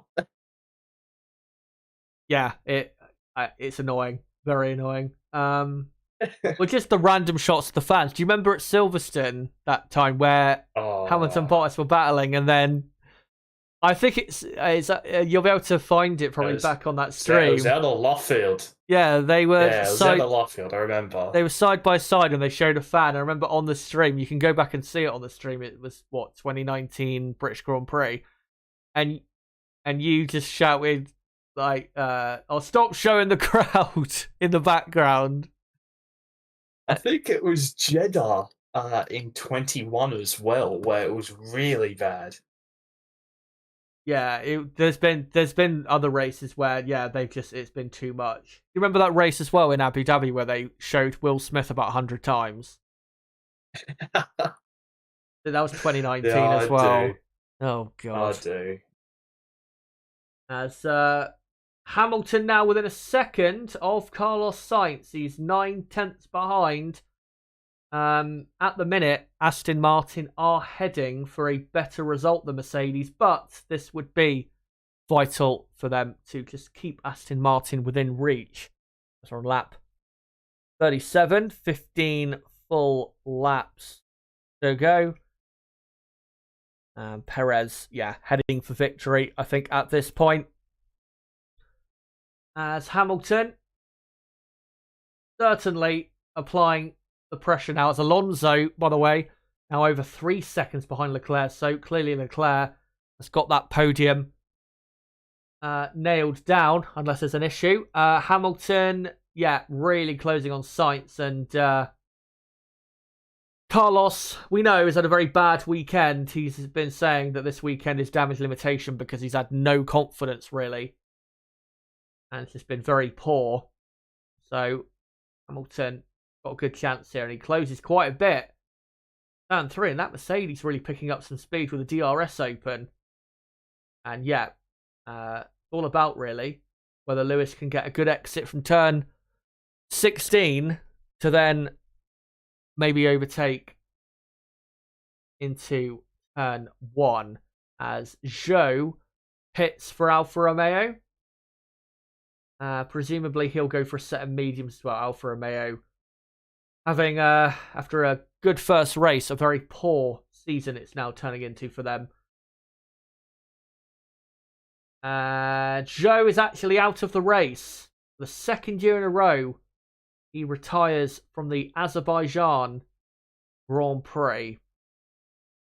Shame for him, as he's had a better season this year. So I'll just quickly update that. But I want to quickly see whether Hamilton gets a good exit here. No, I don't think that's a good enough exit.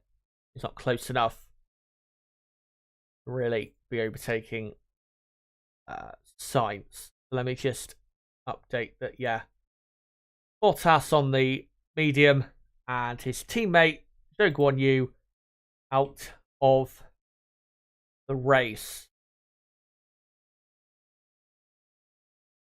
As Stroll and Russell still 7th and 8th. And Ocon, 1.2, 1.1 now clear of Hülkenberg. Ocon and Hülkenberg obviously praying for a safety car or a red flag. As Pierre Gasly now is half a second behind Logan Sargent. So if he can overtake him into turn 1 in just a moment, then that would really be great for Gasly, because then he'd have clean air of 7.5 seconds to catch Kevin Magnussen.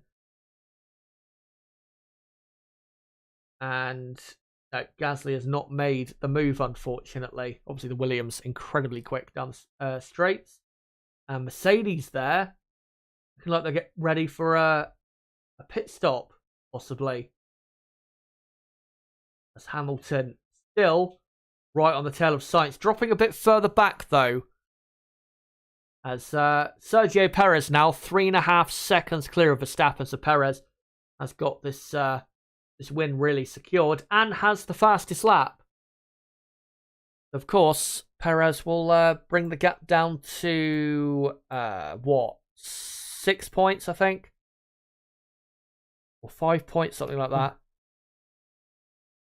as we're on lap 39. And here is, I think, Gasly and Sargent. Yes, and Gasly has got to overtake at the end of this lap to be able to maybe have a chance of a point at the end. And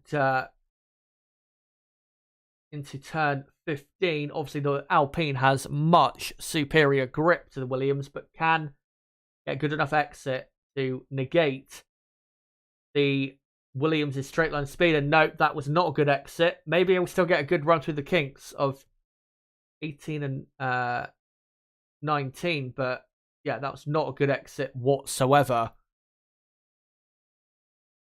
Sargent weaving around a bit, try and break the toe, and Gasly really closing. Sargent, though, thankfully, good driving, not getting offline and defending fresh air, which some drivers do way too early. But gets a good exit, I think, Gasly from turn 2, and he did. Can he have a look into turn 3? No, he's way too far behind the Williams. Supreme down the straights as Hamilton has closed the gap down again, about 7-8 tenths of a second. Leclerc now 4.5 clear of Alonso, so I think that battle is well and truly over as we're on lap 40 out of 51. And I've got to say, this race has been very boring. Oh, yeah, I'm just scrolling through Twitter now, and it's great because you're like 10, 15 seconds ahead. If there's something that happens, I can just look up. So, yeah. I mean, it was good for that little period after the safety car, but yeah, we really need a safety car for things to liven up here.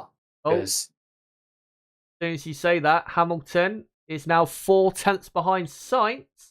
Don't know where they are on the track, though. I think they're probably in the middle sector now. But Gasly here looks like he's got a better exit this time. Yeah. And he's probably going to attempt to overtake. And we're not going to see it because now they're showing Hamilton and Sainz. Brilliant direction from FOM. Absolutely love it. As Hamilton closing on Sainz into the middle sector. And Gasly still behind Sargent, 2 tenths behind. And looking at the way Hamilton, his car's handling compared to Sainz, as long as he gets a good exit from turn 16, I think Hamilton will get this move done because Carlos looks like, as usual with him, his tyres have been cooked a bit too much. I mean, for Sainz to be 16 seconds off Leclerc here is horrendous. But it proves, doesn't it, that, you know, and there's some people out there that actually believe that they are equally matched in some way. Leclerc is the best driver of that team. It's not up for debate. Leclerc is the clear number one, and Sainz is just the, tagging along in the other car. Wonder would even see that. Seriously, come on. As Hamilton getting a good run down into turn 1, bit too far behind though, but can he get a good run through turn 1 and 2 to get a good run on him up to turn 3? And here we go through turn 2. Not quite good enough, but he just needs a couple extra tenths of a second, and I reckon once he starts forcing Carlos offline, as he does kind of there, I reckon he'll be able to get him. And got to say, very good performance from Hamilton since the safety car restart, because he was screwed over quite a bit by the safety car coming out when it did. And been a quality performance by Hamilton today. Yeah. He seemed like he's kind of just plodding along so far this weekend. But yeah, really good race by Hamilton.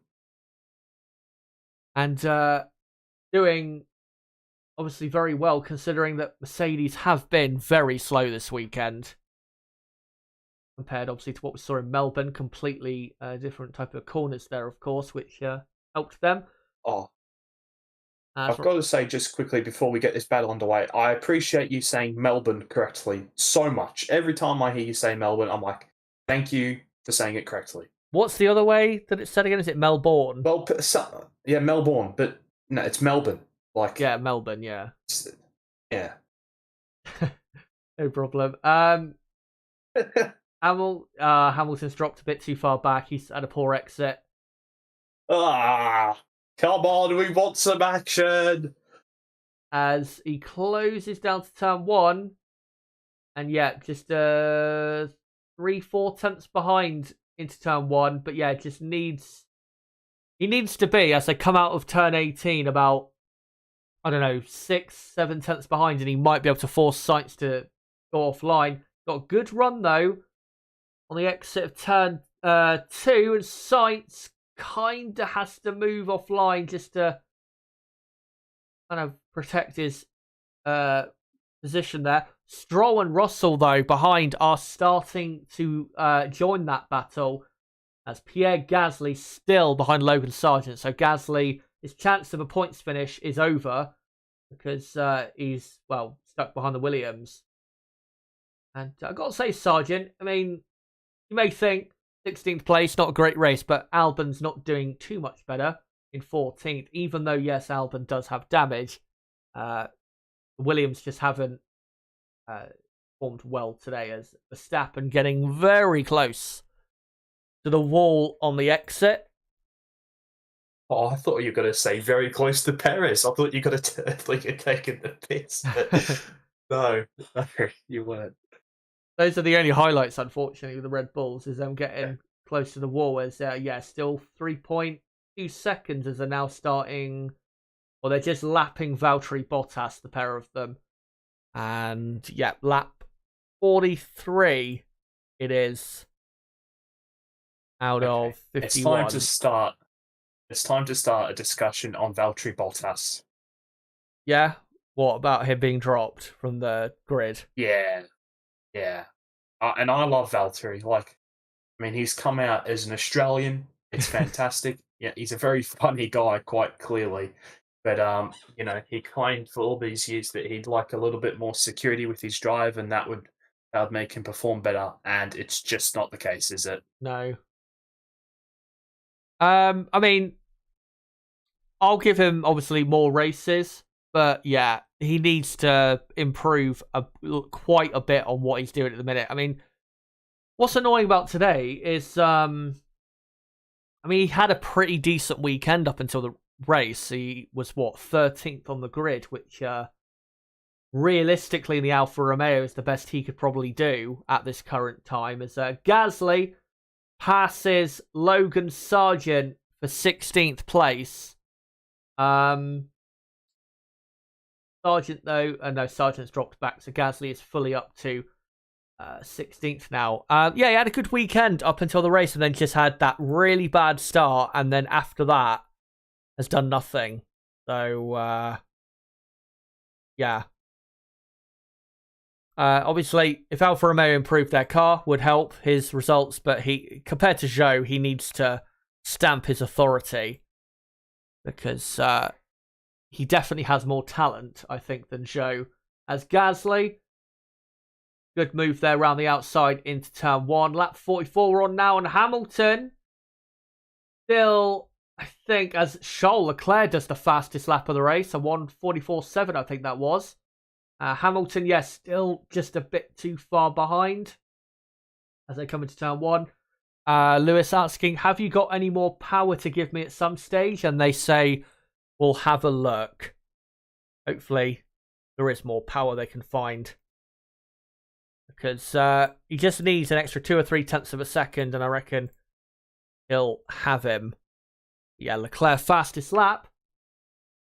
And, at the minute, if Ferrari can hang on, this is a very good result for them, as...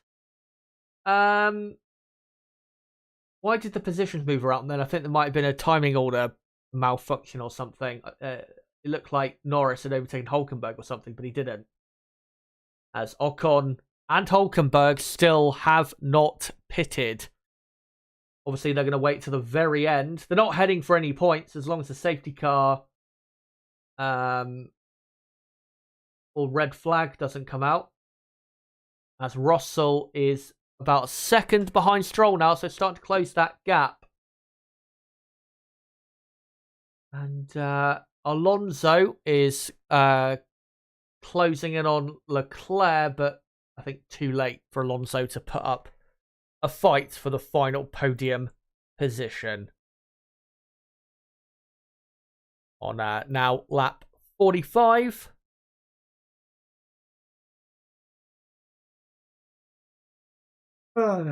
And Norris getting close to Hulkenberg through turn 13, 14, but I don't think the McLaren can overtake anything, because it's an absolute brick down the straights. A quick word on McLaren. Obviously, despite their serious lack of straight line speed, they were still obviously 7th on the grid of Norris. What do you think they'll be capable of in Monaco, Barcelona? Fighting with the top teams, maybe? Ooh. I don't know if I want to go that far. But I think they can be probably the best of the rest. Yeah, I think they'll be best of the rest. Obviously, with Mercedes, they'll be bringing them a load of new upgrades before Monaco, so we'll see how they get on. And I think Aston Martin are bringing some upgrades at Imola as well. But if Monaco was tomorrow, qualifying, I think Norris could probably get in the top 5 on the grid in that McLaren car at the minute. That's it's not their prediction, but I like it. I appreciate it. I mean, he was only 2/10 off Hamilton, despite the track we're at. So, and he was actually Norris is overtaken Nico Hulkenberg right before the castle section. Hulkenberg, I wonder if his tyres have gone off the cliff. That came out of nowhere. But and Norris now up to 10th. Obviously, he is really in a net 9th. Yeah, in the first 2 sectors in qualifying, Norris was actually quicker. Not in both sectors, but if you were to just time the cars for the first 2 sectors, Norris would have been ahead of Hamilton by, I think, a couple tenths of a second. As Hulkenberg, I think, a poor run through turn, ran wide, and then, very poor exit, and that's what allowed Lando Norris to get the move done and get up to P10. So Norris up to 10th and heading for a good couple points. McLaren obviously 5th in the championship. As here comes Tsunoda looking for the inside on Hulkenberg, but Hulkenberg just about keeps ahead, with Piastri not too far behind. Obviously, Piastri will hope for Hulkenberg and Tsunoda to have an accident, so he can get that position. As Mercedes, I mean, George Russell now does have the gap to pit and come out still in 8th place, so they could go for a fastest lap point if they wanted to. Ocon saying it's getting darker. That tends to work the later you get in the day, after the peak part of the afternoon. As we're on we're on lap 47 now. And Ocon still in 9th, praying for the gods to bless him with a safety car or a red flag, as Hamilton has dropped over a second behind Sainz now. And I think Sainz will hold on. And Sainz now 21.5 seconds behind his teammate. That's about, or just over, a pit stop. Shows you the clear difference this weekend between the two. As Tsunoda quite close on the exit of 15 to Hulkenberg. And Hulkenberg, poor exit from 16. Surely Tsunoda gets this move done and gets up to P11 and what should be a net P10. Through the kinks they come. And Tsunoda down the pit straight.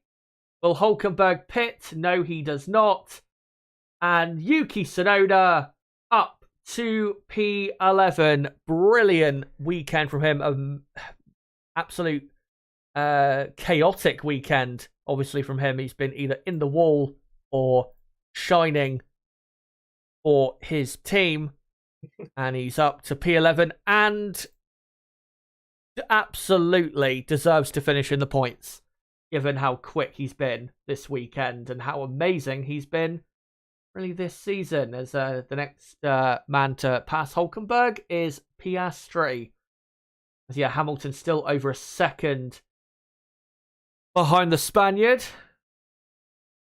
Safe to say that Hülkenberg's tyres have well and truly fallen off the cliff. Yeah. He's got absolutely no traction at all. Just like the sprint yesterday, where his mediums collapsed right at the end. And Piastri, well, we know the McLaren is obviously not quick in a straight line. Just needs to concentrate, Piastri, on getting a great exit from all the corners, and he should at least have a good run, a good enough run to, get a move done. And we're on lap 49 now, so we've got, 3 full laps remaining here in Baku. Ocon and Hülkenberg should be pitting in, they should be pitting at the end of lap 50. As here comes Piastri. Great run on Hülkenberg. And Piastri up to P12 on what should be a net P11 for the Australian. And Hülkenberg now falling into the clutches of Albon and Magnussen. So, Piastri up to 12th. Luckily, Hülkenberg will get to park those tyres very soon. And we are now on lap 49. I actually flicked it over the lap counter a bit too early. But we are now on lap 49. 3 full laps to go. Max Verstappen takes back the fastest lap. A 1:44.5. Only, about 4.5 seconds that is away from what pole position was for Friday. And fastest lap now for Fernando Alonso. Just about quicker. And he now heading for 13 points as opposed to 12. We're getting excitement. Let's go. Fastest lap. Whoop, whoop. As, with this Albon, Hülkenberg, Magnussen, the only thing I'm hoping for really is maybe we get a 3 wide situation down the pit straight, because Magnussen is really close to the back. As there was a yellow flag there briefly. Green flag has come back out though, so it seems as though whoever had an issue is fine. Here comes Albon though, all over the back of Hülkenberg, and this will be an easy overtake for what will be 13th, and in the end 12th place when they get to the end. And Albon, who's driven well despite what happened at the start, and he's now up to P13. And Kevin Magnussen makes his way through as well, just about at turn 1.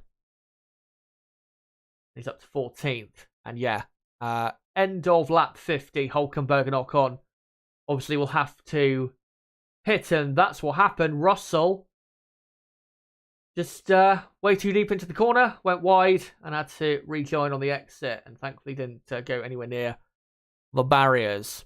Of course, guys, make sure to stick around for some reaction from myself after the race. There's not really a lot to react to, but I will talk about, of course, some of what's happened in this race. As we're on lap 50 now, out of 51. And Mercedes are going, I think, to pit George Russell to get the fastest lap of the race, and a set of soft compound tyres. A lot of this battle between Alonso and Verstappen for fastest lap. And Russell now into the pits. Obviously, Russell has now just started lap 50. So he will get one flying lap attempt.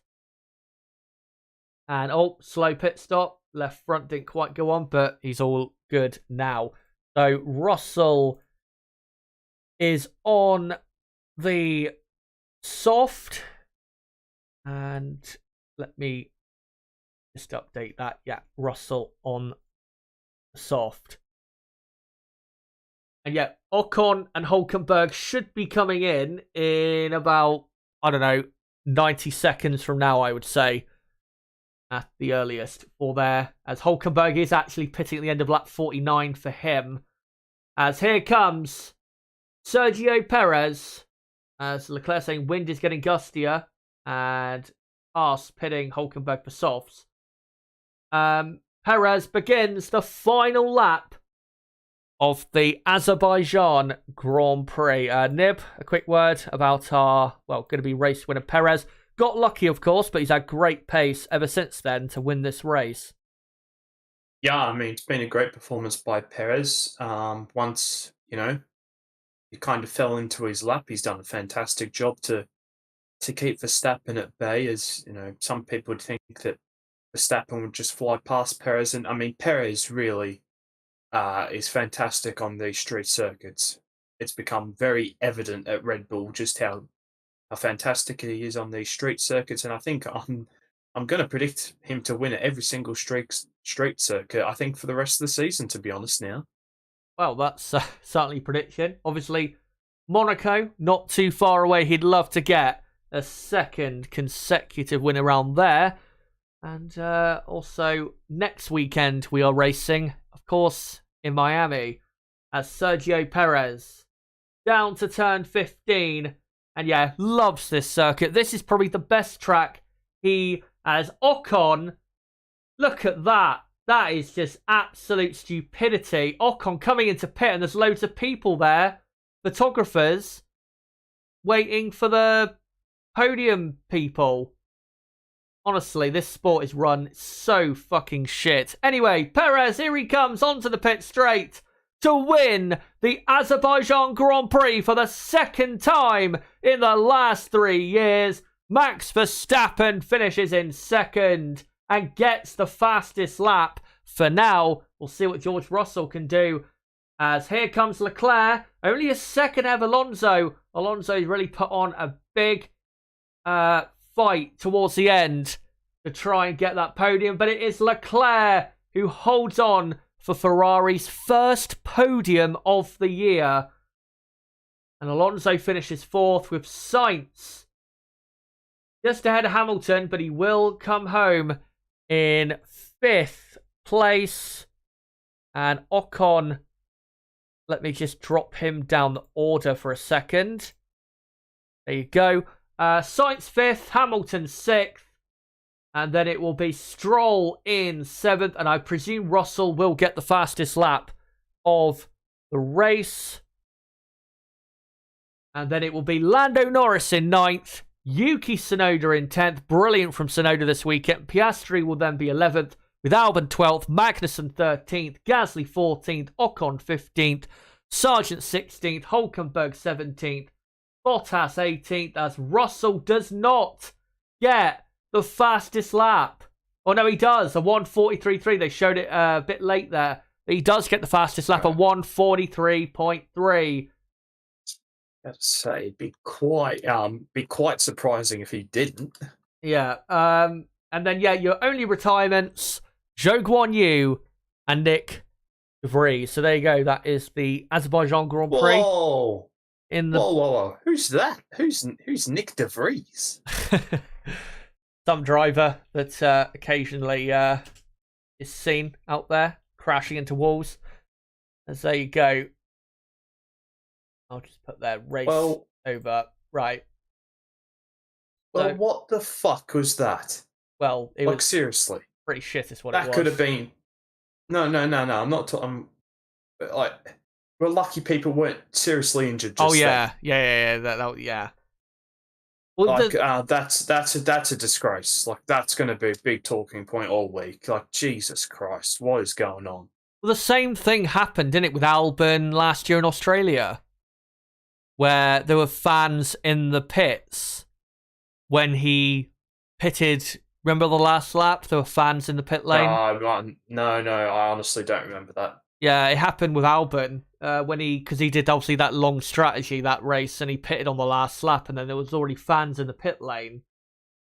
But yeah, they just need to remind those people there is still a race going on.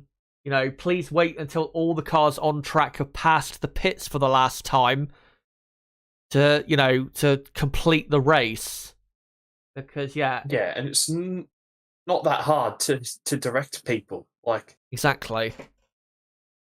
You saw the last guy, he barely saw what was going on, and someone had to jump out the way. Yeah, it's just a procedure thing that it should be easy to sort out. But this freaking sport, honestly. Yeah, it is so poorly run. But Esteban Ocon, in the end, came home in 15th. And yeah, he did finish on the soft tyre. Alpine, obviously, ending up with 0 points in the end. Right, so obviously, I know you're going to head off. So quick thoughts on the race. Obviously, shit race. Probably like a, 2-3 out of 10 for you, probably. That's probably what it is for me. Yeah, I was going to give it a 3. Yeah, that was quite poor. I mean, imagine if we didn't have the safety car. Yeah. Jesus. We're looking at it at a -1 there. if we didn't have that happen. But yeah, I think drive of the day has to go to Perez, and I'll probably put Hamilton behind him, honestly, just because of what a good job he did afterwards. Would you agree? I'd actually go Hamilton driver of the day, because I thought, his restart was just incredible. It's not like he had, I mean, obviously compared to Ocon and Hulkenberg, he had fresher tyres, but obviously with Stroll and Russell, Stroll and Russell actually had fresher tyres in them, so it's not like Hamilton had a tyre advantage, like a crazy tyre advantage or anything. So to do what he did, yeah. And if only the Mercedes had a bit more grunt, I think he would have finished in 5th place. So yeah, I'll go with Lewis Hamilton. Did really well considering how poor Mercedes were this weekend. And yeah, there you go, guys. That's your Azerbaijan Grand Prix. I assume, as usual, you're not going to be able to join us for next weekend for Miami due to the North American shit. Yep. I think it's 5 or 5:30 in the morning. So yeah. I certainly, unless Mum is on early shift where then she wakes up 15 minutes later, then I might be on. But at this stage, probably won't be on. So I'll keep you posted as you'd expect in our time to actually watch some proper sport. Yeah. Some football. Yeah. And good luck, by the way, later. You should do absolutely fine, I think. Good luck? We don't need luck. Come on. It should be... This will backfire greatly. It should be fun for me to watch, at least. Yeah, cheers for coming on today. And we'll see you for Imola, I think, next on stream, in 3 weeks' time. Thankfully, from then on, except for then Canada, you'll be on pretty much every race then. Yep, and glad to be back on it. It's been 6 weeks since I've been on, so it's always good to be on and to see all the usuals in chat. So thanks everyone for coming in, and we'll see you next time. And I all hope you have a good rest of your morning, day, and evening. Bye. Yeah, cheers, mate, and hopefully the next race will be a lot more entertaining for you to watch. But cheers, mate. Have a good one. Right, you too, mate. Bye. Bye. And it's a shame, obviously, the race being the way it was, obviously for him, and just people, not just for him, but people in Asia or Australia, because, staying up late or waking up early, you're hoping for something exciting to happen, and then you just get basically a boring procession. So, yeah, pretty shit. But that was the Azerbaijan Grand Prix. It has happened, and we will quickly react to the events of said race. So make sure on the chat to let me know what you thought of the race, what you thought of the teams and the drivers, and just what you thought of it all. Let me just quickly do a poll in the chat for who do you think driver of the day was today? Who do you think was driver of the day for the Azerbaijan GP? And the options I'll do for driver of the day will be Perez, Hamilton,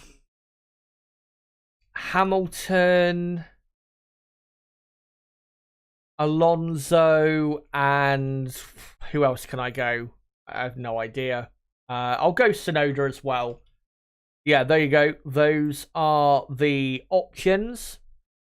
Let me know in that poll who is driver of the day. I am going to go Lewis Hamilton. Let me know whether you agree or disagree. Yeah, that's the race. And let's just get straight into reacting to what was a pretty shit race. Let me just come off of these pictures and we'll get into Red Bull Racing, who, of course, had a 1-2. Dominant to the end. They were, pretty much a second a lap quicker than the next best team. They have the best car by a mile. And it's going to take quite a bit to stop Red Bull winning a race in 2023. Sergio Perez, we've got to be honest, he did get quite lucky to win today. Because if not for that safety car, I think Max Verstappen would have won for Red Bull. But Perez, he put himself in that position to get that luck and gets the win. And is now, 6 points behind Verstappen in the championship. So he can still lie to himself that he is fighting for the championship, even though we know he's not. Verstappen's still going to win pretty easily, unless Verstappen runs into serious trouble. What else is there to say other than that? Yeah, Red Bull, just the kings of Baku, and I think they'll do very well, obviously, in Miami, and I'm assuming they will win the Miami Grand Prix by a country mile. Next up, the Ferrari team. And Ferrari, I've got to say, great pace this weekend and great result. 3rd and 5th, that is 25 points. And that puts them up to 62 points. They're still in 4th place, but they're a lot closer now to Aston Martin and Mercedes. And if they can show this pace a bit more, obviously with the resurfacing of the Baku track, that helped them a lot this weekend. But if they can try and tap more into what they've had this weekend, Ferrari will be back in that fight for second in the championship. But Charles Leclerc did the best he could. The Red Bulls are too quick. Held off Alonso very well. Got close in the end, but I think Alonso was just trying to maybe cause Leclerc to, have a bit of a panic and make a mistake. But Leclerc looked absolutely fine out there. And I think I said it before the race. If Leclerc was in a Red Bull, I think Leclerc would have won this race pretty comfortably because he, I think, was definitely quicker than Perez and Verstappen this weekend. But the Red Bulls were just too quick for Ferrari. They couldn't compete with Red Bull. Carlos Sainz, great result considering his issues. Lewis Hamilton obviously lacking the straight line speed to punish Sainz for his poor pace in the end. But 5th place is still a good amount of points for what's been a very tricky weekend for him. And next race, obviously, Miami. To be honest, in Miami, I think Ferrari will be okay in quali, but in the race, I could see them falling apart a bit because obviously the track surface in Miami is not as comfortable as it is now in Baku. So, yeah, I think things are going to be a lot trickier in Miami, but of course, upgrades are coming very soon for this Ferrari package. Next up, we'll go to Mercedes-Benz, and Mercedes 6th and 8th. couldn't have done anything more than that. Lewis Hamilton, man on screen, for me, driver of the day. Brilliant overtaking. And what we saw from Hamilton was more of the old Lewis Hamilton from like 15 years ago, where he would just fly past people as if he was in another race, even though he's in similar cars. And very nice to see him, nice and aggressive. And a shame that he couldn't get to have a crack at Carlos Sainz, because if he could, I reckon he would have ended up getting that position and finishing in P5. The George Russell, he obviously paid for his poor qualifying, and that's why he ended up finishing in P8. And yeah, Mercedes ending up with 13 points from this race, when Aston Martin have scored 18 points. So not the worst race in the world. They're only, I think 12, 13 points behind Aston Martin with these big upgrades coming soon. So Mercedes are not in a bad position in terms of the championship. They just need to manage things and continue the damage limitation until their, hopefully, new car springs them into life. But yeah, Lewis Hamilton, brilliant from him today, proving why he is still the GOAT and proving why he is still one of the top drivers in the sport. Aston Martin, good result for them. Fernando Alonso obviously got quite lucky with the safety car, but I think, to be honest, even if there wasn't a safety car, I think Alonso probably would have finished in 5th or 4th place, because the Aston Martin of Alonso was a lot quicker than Sainz and Hamilton. We could see that, in the, before the safety car, the Aston Martin looked as though it had good pace, and with the fresher tyres towards the end, if there was no safety car, I think Alonso would have had quite a bit of fun in the Aston Martin car. So, yeah, Alonso, great result, 4th place, still 3rd in the championship. Obviously quite a bit away from the Red Bulls, but yeah, still holding on to 3rd. And in Miami, I think they are going to be pretty good. I think definitely quicker than Mercedes like they were here. And right there with Ferrari, at least in the race. Maybe not so in qualifying, but yeah, Alonso should be good in Miami. With Lance Stroll, a shame with Stroll, because before the safety car was looking quick, and then after the safety car, just, was all over the place. Hit the wall on the entry to turn 5, made a mistake at the last corner, which allowed Lewis Hamilton to then overtake him down the pit straight. And it was a bit of a messy part of the race there. Did then hold on to 7th, and his pace after that was fine. But yeah, just a bit too messy there, and could have got a couple extra points if he just kept it together.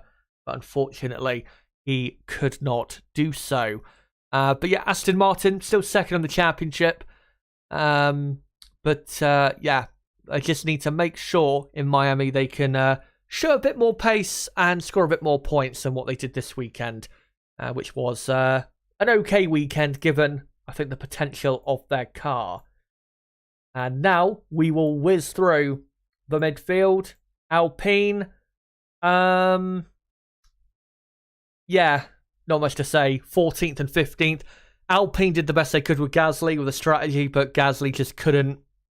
He didn't have the pace really to get any higher up the field.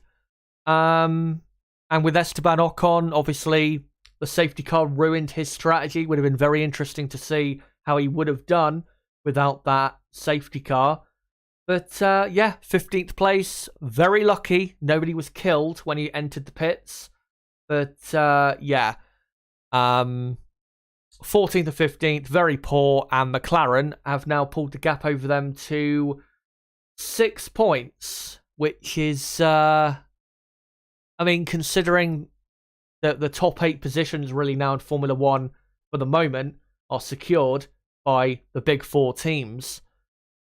That's quite a big gap, and that's not going to, that gap, if Alpine are to start bringing it down, it's not going to come down very quickly, because it's not like there's a 7th possible for them necessarily at the moment. So, yeah, very poor from Alpine this weekend. Just need to get back on it in Miami. In Miami, though, I'm not expecting them to be that quick. They should be around the pace of McLaren, but I don't think they'll be doing anything noteworthy. Maybe like they were a couple races ago in Saudi Arabia. So, yeah, poor for Alpine this weekend. Next up is McLaren. Great race from Norris, did the best he could, and finished in P9. Nothing wrong with that. Oscar Piastri finishing P11. Bit of a shame he couldn't pass Tsunoda, but yeah, Tsunoda I think is too quick down the straights. But good performance by Piastri despite his illness. And McLaren continue to pull away in the Constructors' Championship and are in 5th place. And that has to be now the aim for the rest of the season, to finish P5 in the Championship. Yeah, what more to say than that? When we get to circuits where straight line speed is less important, next weekend it is a bit less important. This McLaren car going to show even better than what we've seen this weekend. And yeah, when we get to, say, Monaco, Barcelona, which is in, 4 or 5 weeks from now, watch out for McLaren. They're going to be very, very competitive. No doubt about that. And we'll now go through Alfa Romeo. Very poor start for Bottas, cost him dearly. Zhou had an issue, don't know what it was. But yeah, Alfa Romeo, absolute shit as usual. Haas F1. Hulkenberg had good pace until his tyres fell off the cliff. Kevin Magnussen, a shame he had his issue, whatever issue it was, as to why he went tumbling down the order before he pitted. But yeah, 13th, not too bad for Magnussen, and he was right on the back of Albon. So a good race for Magnussen, but Haas just not very quick in this Grand Prix today. And yeah, Haas just not quick enough this weekend to finish the points. That's the simple end of it. And now we'll go on to AlphaTauri. Yuki Tsunoda, absolutely one of the drivers of the weekend. 8th in qualifying, 10th in the race, scores a point, and yeah, AlphaTauri still 9th in the championship, but a point closer to Alfa Romeo in 8th, who are, I think now, 4 points clear of the AlphaTauri team. So, you know, if Tsunoda keeps these performances up, AlphaTauri could catch Alfa Romeo pretty soon in the championship, because Alfa Romeo I don't think are really going to be going anywhere this season, because one, they don't have a budget really, even though Audi are you know, starting to contribute to them. Alfa Romeo don't exactly have a great budget, but also Alfa Romeo finished 6th in the championship last year, so they don't have as much wind tunnel time as AlphaTauri, Williams have, for example, who finished in the bottom 2 positions last year in the championship. So yeah, AlphaTauri, they've got a chance to move up and definitely get after, I think, get after the Alfa Romeo team. But yeah, Tsunoda, great weekend, despite all of the little accidents here or there, which not all were his fault. Yeah, great weekend. And finally, the Williams team. And Alex Albon, shame about his front wing damage. Probably could have challenged for points if it wasn't for that, but that's just what happens sometimes. Still a good weekend for him. Logan Sargent finishing in 16th place. In the end, yeah, his pace dropped off, but I don't think Sargent did that bad, really. I think Williams were a tad underwhelming, really, from qualifying, and I think that's really what cost them going forward into the race. And obviously on the sprint day, in sprint qualifying and sprint race, Albon and Williams had a lot more pace, and if they had showed that on Friday, I think they would have translated into something better here on Sunday. But Williams last in the championship, but by no means are they going to stay there. I think they will climb up from last in the championship. But let's go back to these pictures. And to be honest, guys, I think I'm probably just going to bring the stream to an end, because there's nothing really to talk about in terms of what happened today at this Grand Prix. Let me just quickly end the poll in chat. 50 votes from you guys. I asked you guys, who do you think driver of the day was? You guys voted Perez with 66% of the vote. Hamilton second with 18%. Alonso third with 10%. And Tsunoda fourth with 5%. Thank you guys, though, so much for coming along with the content this weekend. Been great to have you. And, of course, remember to be around for the Miami Grand Prix stuff we're going to be doing next weekend. And, of course, after next weekend's race, there'll be a 2-week break and then a triple header. So plenty of F1 action heading your way in 2023. Here's a quick look at the next 2 pieces of content. So that Azerbaijan Grand Prix weekend review tomorrow night that I was originally going to do will not be happening because, well, there was nothing really that happened in this race that I could talk about. But there will still be a video tomorrow. What I'm going to do tonight is record a video about the Russell Verstappen incident and look at all of that and the hypocrisy and all of that stuff. And that video will be uploaded tomorrow, probably at lunchtime or something like that.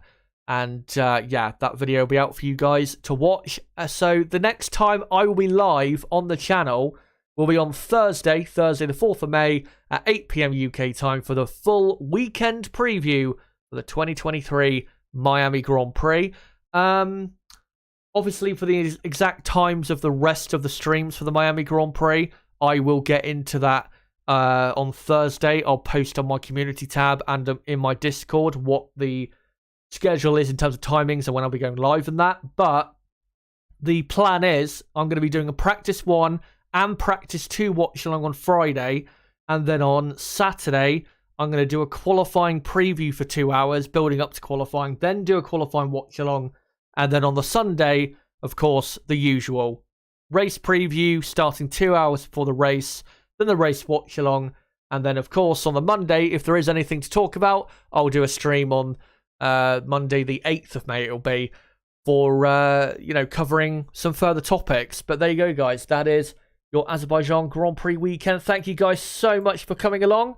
Don't forget, if you are new to the channel, to subscribe for more content like this. Before you go, if you haven't already, smash that like button to try and get the likes up as much as we can on this stream.